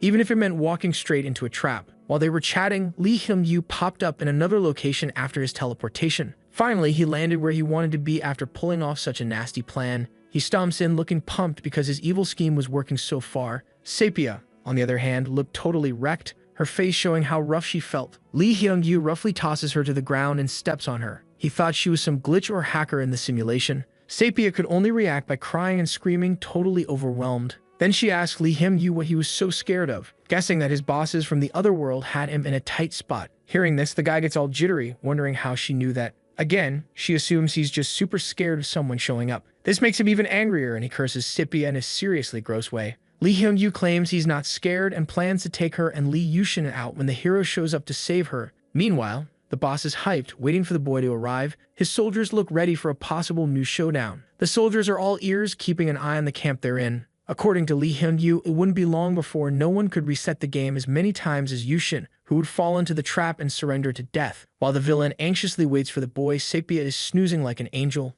Yushin, on his end, is gearing up to save his friend. Even though this was a massive trap, it was clear how much Sepia meant to him, making him do crazy stuff without a second thought. Based on this, the princess asks if he's really going to dive headfirst into this mess. Yushin turns around, looking at her with a fierce determination. Then a soldier runs in with news for the general. He says if this is truly what the boy wants, everyone will follow him with pride. Hearing this, the boy looks totally shocked. Even though it felt like a total suicide mission, he realizes the soldiers are dead serious. Seeing those determined faces, Yushin asks if they really want to join him on this tough journey. Yushin had saved those guys' lives not long ago, so they decided to leave their families behind in the kingdom to fight alongside the general. Hearing the soldiers talk about their hopes for a return, Yushin realizes he's not the only one fighting for it. They all feel the same way. Then the princess says she knows that nasty wizard well and he probably crawled to the abandoned depot. and that's why Yushin should launch the invasion while a distraction is happening, getting out of there as fast as possible with Sepia in his arms. Seeing the girl's determination, the protagonist is totally impressed. He didn't know when or why, but if she vanished, everything would totally fall apart along with the castle. So the hero decides to rally all of his soldiers to save his friend. Then he whips off his iconic cloak, the one he wore through all those epic battles. Meanwhile, in the creepy warehouse, Sepia was getting roasted by the dude who didn't believe in a rescue plan from the general. But he was dead wrong, cause Yushin was already charging him with fire in his eyes. Then in a hot minute, the enemy soldiers catch wind of some weird movements around the warehouse, and that first sight sends chills down their spines. Yushin stormed in with his cavalry, ready to bounce with Sepia safe and sound. That squad was straight up terrifying to anyone who dared to face them. Meanwhile, the guy told Sepia this was probably the last day she'd see the hero trying to save her. Even with the odds stacked against him, Yushin didn't flinch as he pushed forward. Soon, Blackwen spotted the boy and his crew rolling up. Finally, the descendant he despised so much was back to throw down. At that moment, Yushin was already taking out enemy soldiers who dared to block his path. Without a second thought, they started alerting the defense units about the hero's arrival. Finally, a new battle to rescue Sepia was about to kick off. Inside the warehouse, some soldiers jumped at the chaos outside, and Sepia just sat there, quiet as a mouse, not saying a word. Finally, the girl who had crossed the hellish forest battlefield was spotted, and she had made it to the village she was aiming for. Exhausted, she collapsed to the ground, totally wiped from the journey. Then a carriage rolled up next to her. She couldn't see who was driving that thing too well. Soon, a dude cautiously approached her. She had found another resident, curious about her condition. The girl finally started to get up from the ground. This guy was Li Yushin, who didn't even recognize himself. Thinking about this sad scene, Sepia started to tear up. She cried so much that her tears could fill the swimming pool. Her face was a waterfall of sadness at that moment. Noticing this, a soldier showed up and asked why she was crying, already guessing a few things. Meanwhile, outside, Yushin pushed even further, and he scared the pants off all the soldiers supposed to guard the warehouse. He was on a rampage, taking down anyone who dared to stand in his way. Many of them were finished off in a seriously brutal way, showing just how mad he was. Soon, Yushin spotted Sepia and proved he remembered her. The girl, still crying, made eye contact with the boy and didn't react at all. Amidst the chaos, a young man got summoned by the queen, but no one knew why except for him and her. When he found out he'd inherited the whole castle, the boy looked confused, not really getting it. All that place meant to him was a cold woman, and the corpse of an emperor who looked just like him. Again, the queen showed up to explain what would happen if he turned down that gift. Then she dropped the bomb that if he refused, his beloved would be killed instead. Feeling the pressure, he widened his eyes, totally tense. He knew he couldn't say no to that offer, making it super unfair. So the boy agreed to become the emperor, but with one condition. That ring had to be delivered to his beloved ASAP. And just like that, their fates took a tragic turn. Seeing the boy cry over this mess, a man came over and patted his head, trying to comfort him. Soon, the man told him that if he lost his memory, his pain would vanish just like hers. After those words, the man placed his hand on the boy's back, starting the ritual. After a few moments, everything wrapped up and he woke from the trance with wide open eyes. And because of that, the boy no longer remembered that girl. He looked at Sepia's tear-streaked face and didn't recognize her at all. And with that, he became the emperor of that kingdom to save her life. Back in reality, without wasting a second, Yushin broke all the ropes tying the girl up. Sepia looked super weak at that moment from being tied up for so long. Without a second thought, the hero hugged her tight, trying to squash the longing he felt. Soon he asked about how she was holding up and if anyone had hurt her. Still in the story, Sepia couldn't shake the thought of the boy not remembering her. Even in these wild times, the girl chose to stick with the boy and be his ride or die for life, no questions asked. She wasn't scared to face armies to back him up with her sword. She trained hard, ready to never let him down, no way. Sepia's hustle was real and only got stronger as time rolled on. Her fencing skills were on point, seriously impressive. While the queen and the boy chatted in the castle, his door creaked open. This, of course, grabbed both their attention right away. In walked the emperor's knight, strutting in like they owned the place. She took the gig just to stay close to her one true love. Days flew by and then bam, a massive beast crashed into their territory. Blackwen was there to wreck everything in sight. No chill. Its claws were on a rampage, taking out anything that moved, and sadly it took down a dude who was almost as strong as a god. In that moment, Sepia held the boy who was in a totally wrecked state. His heart was slowing down, fading away, and just like that, he became something, not someone. After that, the girl's tears flowed like a waterfall on full blast. Then someone popped up, telling her to chill with the crying. It was the old man who had comforted the boy before. He quickly dropped some hope, saying there was still a chance for him. Hearing this, the girl's face lit up, hope shining in her eyes. Then, out of nowhere, the old man slammed his staff on the ground. Suddenly, a huge light filled the space like a scene from a movie. The boy would forget everything to start fresh in a new world far away. After hearing this, the girl was all in for going with him. The old man decided to give her a shot. How cool is that? In the new world, the boy would face danger and she could protect him, crossing worlds. When the monk said this, the girl smiled, a little spark of joy. Before leaving, she thanked the old man for this epic chance. For her, just being in Li Yushin's lap was already a win. And all of this happened thanks to that old man's kind heart. Finally, we snap back to reality outside the war simulator. Amidst the chaos, a black car rolled up in front of the game developer's building. Slowly, a classy person stepped out of that fancy ride. Outside, a bunch of security guards were waiting, bowing to her like she was royalty. Soon, the old woman walked into the building with her cane, looking super serious. On the floor lay a dude who looked like he'd seen better days. As she walked deeper into the area, she noticed almost all the guys in that building were out cold. One of the old woman's big security guards watched all this with a blank stare. Meanwhile, the others were scouring the building looking for something. Amidst all the chaos, the old woman realized that dude had caused a ton of trouble. Meanwhile, the troublemaker Bernadette tried to bail from the scene. When he spotted the crew, the old man looked scared out of his mind. He quickly asked the fourth elder how she had even gotten there. She didn't say a word, just shot him a look that could freeze fire. Then she ordered her guards to grab the guy. At that moment, he begged the elder to hear him out about what went down. His screams were desperate, showing just how scared he really was.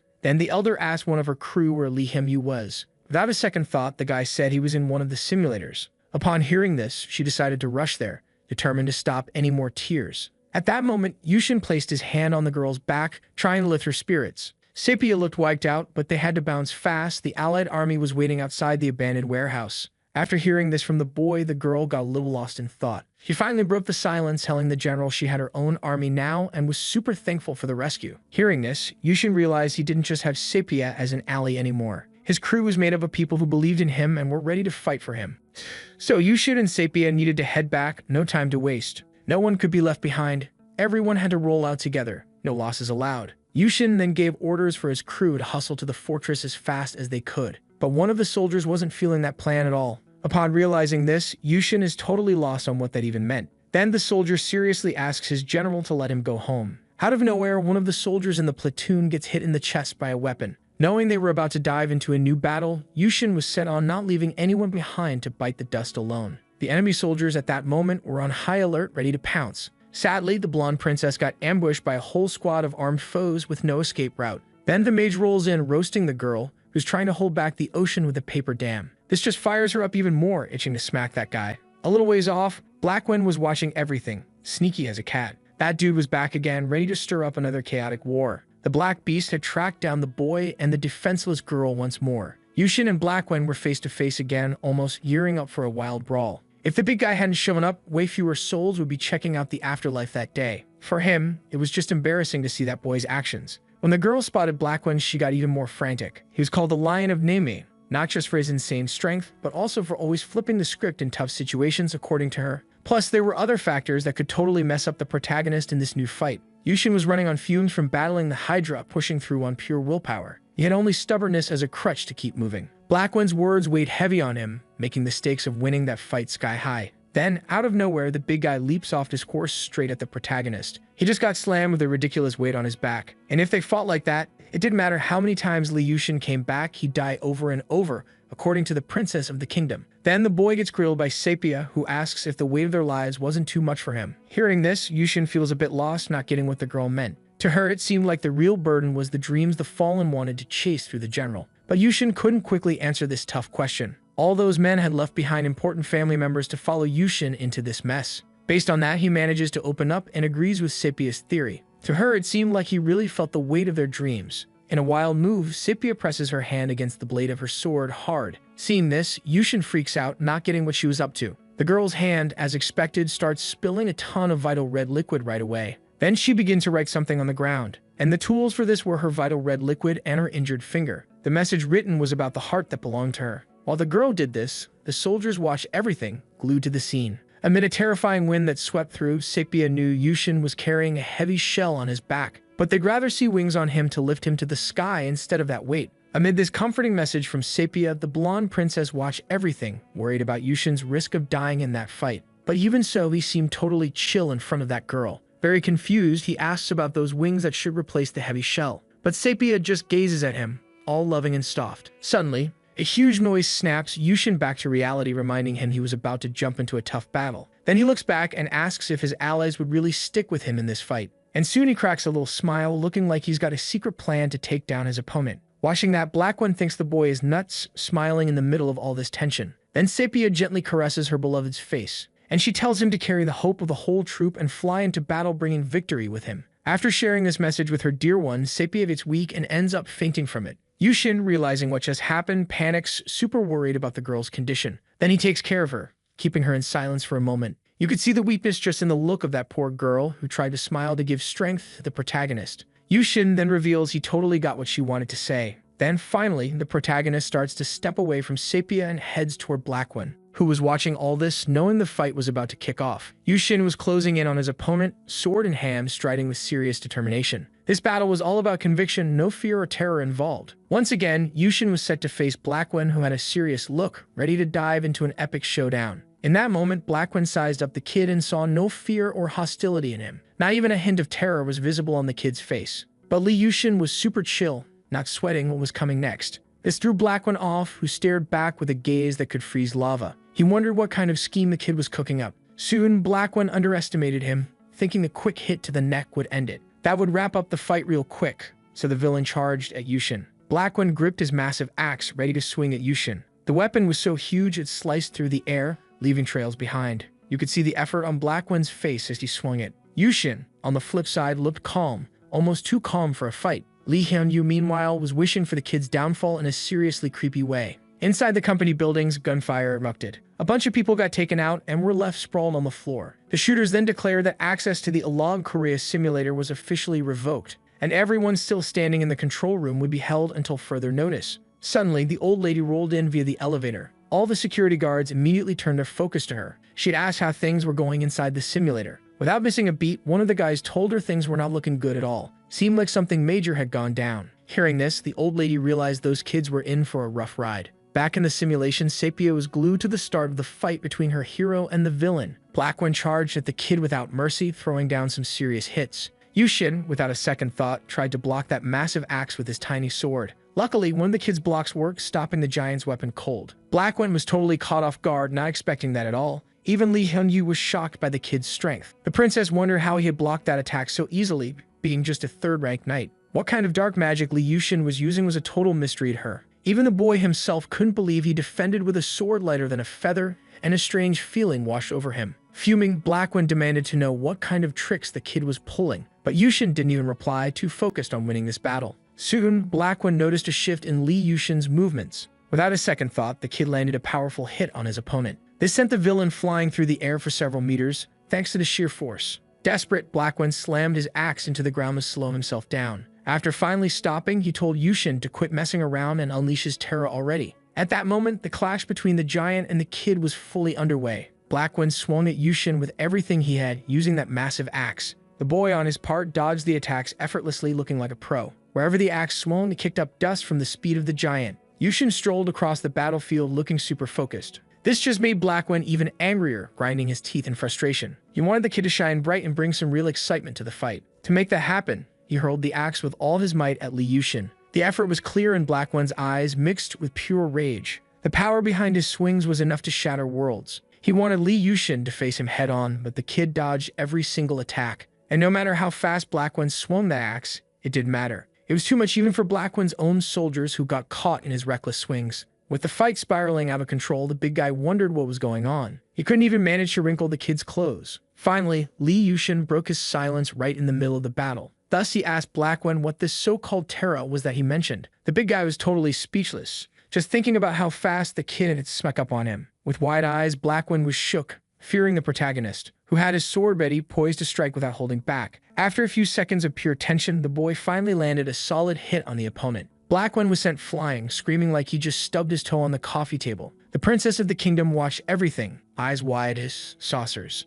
Even Li Hyun-yu couldn't believe the chaos unfolding right in front of him. After soaring for a bit, Black One crashed hard onto the ground. He groaned from the pain, feeling like he just got hit by a truck. His first words were a savage insult aimed at Li Yushin, totally uncalled for. Then Black One noticed something weird in the air around him. It looked like mana swirling around, almost like it was alive. The big bad guy quickly shifted his focus, suspicion written all over his face. What was floating around was probably Terra, no doubt about it. So Black One decided to attack that weirdness, thinking it was Li Yushin pulling the strings. Then the purple smoke started moving in a totally different way. As a result, several soldiers got hit and dropped without even realizing what was happening. Then Li Yushin showed up, revealing that Terra was probably what his enemy had used to kill, scare, and dominate innocent folks. Hearing this, Blackwen got even angrier and charged at the protagonist. Even with this powerful and quick strike, Li Yushin dodged, still chatting about the whole thing. This made the big bad guy so mad he was grinding his teeth like he was chewing rocks. Meanwhile, the protagonist held his sword tight,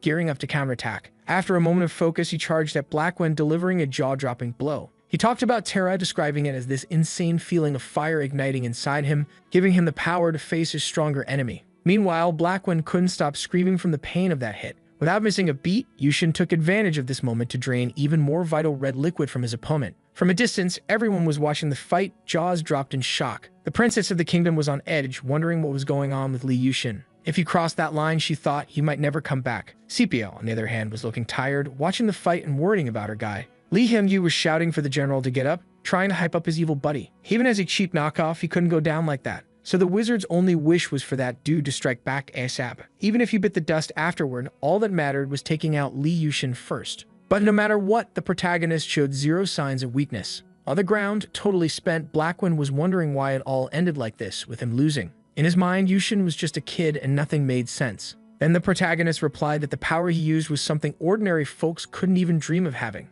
Blackwen, hearing this, was a bit confused and asked where the kid was going with that. Yushin's crew had ignored their fates in the face of absolute power. Their lives were precious and should have gone back to their families, not handed over to the general, which led them to their doom. But what Yushin was trying to say was that it was their deep desire. They really wanted to protect him and help him, even after death, which pushed him to keep going. Hearing those deep words from the kid, Blackwen's eyes went wide in surprise. And that's why it didn't matter if he was using Terra or other types of magic, according to the protagonist. What really mattered was that Blackwen would be taken down, and finally, Li Yushin would head home. He owed that to his brave squad who fought hard in the army. After giving this whole speech acknowledging his crew's efforts, Li Yushin moved closer to the enemy. He wouldn't go home alone, they'd all go together. Then out of nowhere, Blackwen found the strength to grip his wicked axe tight. Without a second thought, he slammed his weapon into the battlefield ground with all his might. This caused a slight tremor in the area, and a kind of glare lit up around there. Blackwen seemed to be sucking all the energy from the place to shield himself. The axe turned into this insane barrier, packing a wild punch to keep its owner safe. With that, Li Yushin couldn't even get close to take down the big dude. Blackwen, on the other hand, was gripping that axe like it was his lifeline. He looked like he was driving that thing deeper into the ground, claiming his turf. With every second, he seemed to get more and more invincible. Blackwen quickly figured out that the armor boosted some serious stats, like control, power-ups, and the strength of the Terra he was throwing around. This protective gear looked like it was expanding with every heartbeat. The vibe got super tense, with Blackwen shouting that he'd drag Li Yushin to hell with him. The princess and her squad were doing everything they could to shield themselves from that crazy energy the villain was throwing down. Yushin, meanwhile, spotted Sepia trying to move in all the chaos. He had this tense look, worried about his girl being totally exposed. Then, out of nowhere, a massive explosion goes off nearby, leaving just a blinding flash of fire. Meanwhile, the old lady and her guards were glued to the screens in the control room. One of the guys tried to convince her to pull the plug on the simulation, but she shot him down hard. She was all about keeping the boy in the simulation, saying if they interfered, he'd probably bite the dust with everyone else. So he had to stay in that simulation capsule, no outside help allowed. All they could do in the control room was watch closely and hope the boy would come out on top. The old lady really wanted the hero to walk out of hell on his own 2 feet. Meanwhile, inside the simulation, Li Yushin was giving it his all to reach Blackwen and finally take him down. Suddenly, the princess screams his name, panicking as she gets pulled closer to the enemy. Sadly, the hero couldn't grab her hand and had to let her go, feeling pretty helpless. Sepia, though, was chilling, looking sweet and calm,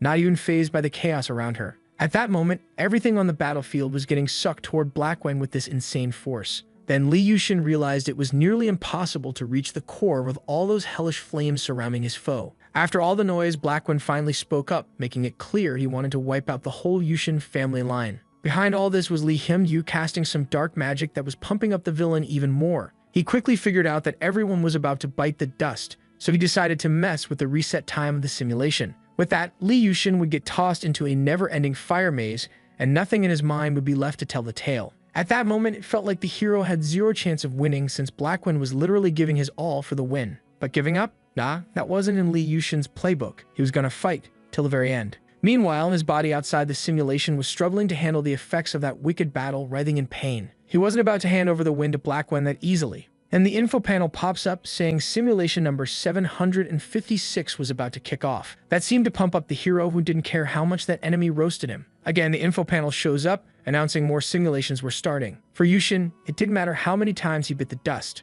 Even in simulation number 832, he was ready to restart 1,000,000 times to hit his goal. With every tick of the clock, the info panel kept popping up, announcing even more simulations. Amidst all those system messages, Lee Yushin called out to his opponent, ready to say something. With each simulation that kicked off, Blackwen looked happier and happier, riding high on his victories. But Lee Yushin knew Blackwen would never crush his spirit, no matter what. On the battlefield, all that could be seen were massive flames and magic traces. Plus, the info panel kept flashing, highlighting the start of more simulations. Yushin's voice rang out, always saying he'd rise from the ashes. As time went on, more and more fire took over the scene. Even after 998 tries, Lee Yushin still hadn't taken down his tough enemy. But he wasn't about to throw in the towel, pushing hard to break through that fiery wall. As expected, he couldn't reach his goal and got burned again, kicking off a new simulation. The protagonist's motivation was the wings of his crew that had been entrusted to him. Inside the control room, the old woman's crew watched everything in awe, totally clueless about what was going down. Lee Yushin's vibe and looks had completely transformed, with a ton of terror swirling around him. The protagonist's glow-up was obvious, and the energy around him showed it off perfectly.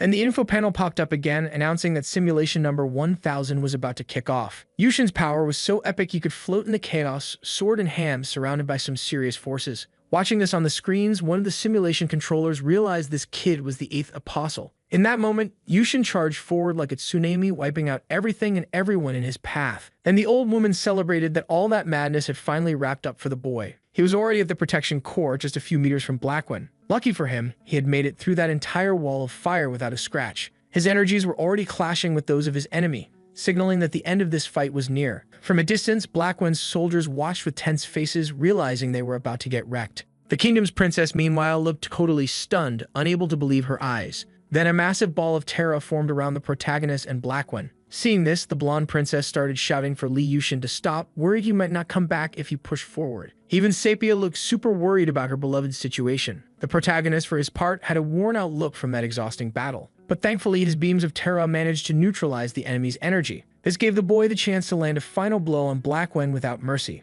After Yushin finally hit his target, the wizard's ring shattered into pieces. Lee Hyung-yu soon freaked out, showing a face full of despair. To him, it was a joke that this kid had messed up his plans and, on top of that, had become the 8th apostle. Realizing he had totally lost that war, Lee Hyun-yu cursed the protagonist. Then finally, Yushin broke through the barrier between the real world and the simulation. His body slowly started to move, emerging from that cursed capsule. After a few moments, the boy began to float in the air. But either way, the terror war was still raging in the simulation world. Yushin also floated there on the battlefield, sword in hand, a symbol of his victory. He faced Blackwen with a tired look, but also a sense of accomplishment. The villain, on his part, was suffering, living out his last moments in that world. The sync between reality and simulation was so strong that Yushin's body mirrored his moves in battle. With that, he aimed his sword with all his might at Blackwen's chest, and finally decided to take out that villain in the most epic way possible, delivering a solid and fatal blow right to his chest. This attack even shattered the armor Blackwen wore for protection. On his face, the pain and outrage were clear after losing this fight. Then he let out his last scream before finally heading to an alternate world. After that, Blackwen's body fell freely towards the ground. And suddenly, a massive flash lit up the battlefield. Soon, a ball that looked like a portal appeared, wrapping around the protagonist. This sphere, after a few seconds, began to vanish without any explanation. From the battlefield, only a light brighter than the sun could be seen. The kingdom's princess and the surviving soldiers tried everything to shield themselves from that unknown force. Meanwhile, Lee Hyung-yu thought all of this was way too insane to be real. He wanted to bounce out of there ASAP, and if he could, he would never step foot in that place. Suddenly, someone approached him with a suggestion. That old man told Lee Hyung-yu not to even think about bailing. Seeing that the 4th elder was there, he was totally shocked, not getting how she had entered the simulation like that. Immediately, he figured she was there because of some wild rumors, all thanks to the company's manager and his orders. Then, out of nowhere, the old woman, without any explanation, poked Lee Hyung-yu's forehead in a really weird way. After that, she commented that those annoying ones had a pretty irritating cry. Meanwhile, a hole was forming on Lee Hyung-yu's forehead and his eyes filled with tears, fearing his imminent end.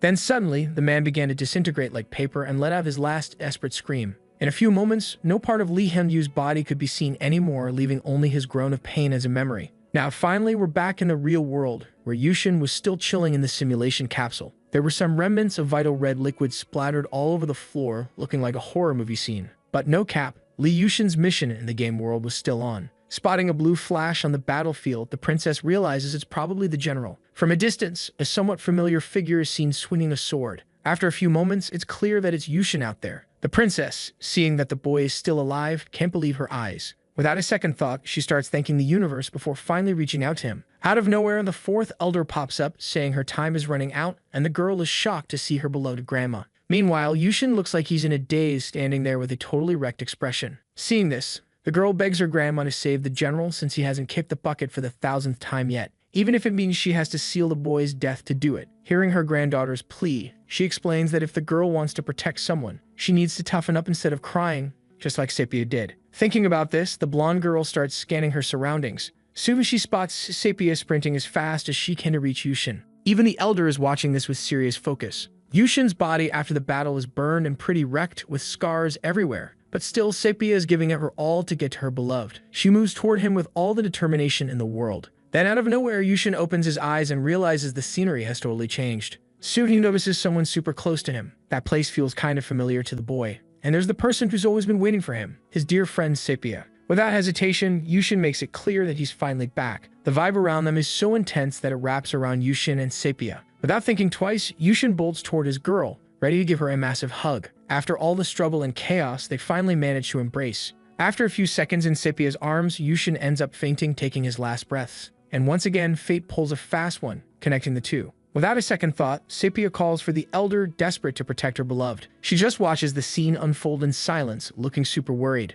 After a few seconds, she breaks the tension and tells Sepia that all miracles come with a price. But to seal the boy's death, the girl doesn't care about the cost as long as she's with him. The price of the sealing means his memories will fade away, and that includes all the moments they shared, every single one. But this condition doesn't faze Sepia, who agrees without a second thought. With that confirmation, the fourth elder jumps right into the sealing ritual on the boy. From a distance, the princess watches everything with a seriously impressed look. Already in the middle of the ritual, the old woman warns the girl not to shed a tear. After a few seconds, an incredible mana fills the area around Sepia and Yushin. In the kingdom, only a thick fog can be seen. That castle, once the stage for countless battles, now has no one left to fight. The destruction in that place is clear after all of Yushin's attempts to escape the simulation. Then suddenly, an info panel pops up, reading details about the program. Meanwhile, everything seems to lose its spark and joy. The princess freezes, staring at the horizon, unable to believe her eyes. That simulator is finally coming to an end. No sword will need to be drawn again to take innocent lives. After a few moments of reset, the simulator confirms it's shutting down. And just like that, a flash like a phone camera appears, bringing everything to a close. Looking out the window from where he is, Li Yushin sees snow falling from the sky. Last month, something super tragic went down, according to his own words. Rumors say Yushin got into an accident on the way to the holiday ceremony, and it was snowing hard that day. Because of that, he ended up in a coma and lost all his memories. But the weirdest part, the boy has muscular arms, and his hands are covered in calluses. This makes him wonder if that coma really happened like they said. Looking more closely out the window, he spots something that totally grabs his attention. A girl was chilling against a tree, checking out that building. Her hair was whipping around in the wind from that snowstorm. Yushin's eyes go wide like he just unlocked his secret level. That silhouette looks super familiar to him. He bolts towards the street, not caring about anything else. That girl was sliding into a black car ready to bounce. Yushin, meanwhile, was sprinting down the stairs like he was in a race against time. After a few moments, the girl hops in and slams the door shut. Even with that mad dash, Yushin can't stop the car from rolling out. His shocked face shows just how frustrated he is about it. The girl thought she could just manage like that, even if they might never meet again. She definitely wasn't changing her mind no matter what the adults thought, who were looking at her with this proud vibe. Apparently, that was supposed to be a promise, or so she said. Then Yushin spots something dangling from that tree. It was a necklace with a ring looking all mysterious. When he touches it, he feels something totally unreal. He had become, in that familiar spot, the general again, and he told Sepia to be the official guardian of his heart. The two locked eyes in that soap opera moment with an epic sunset. So Yushin realizes without a doubt he knew that girl. And he knew that no matter what, they would definitely meet again one day.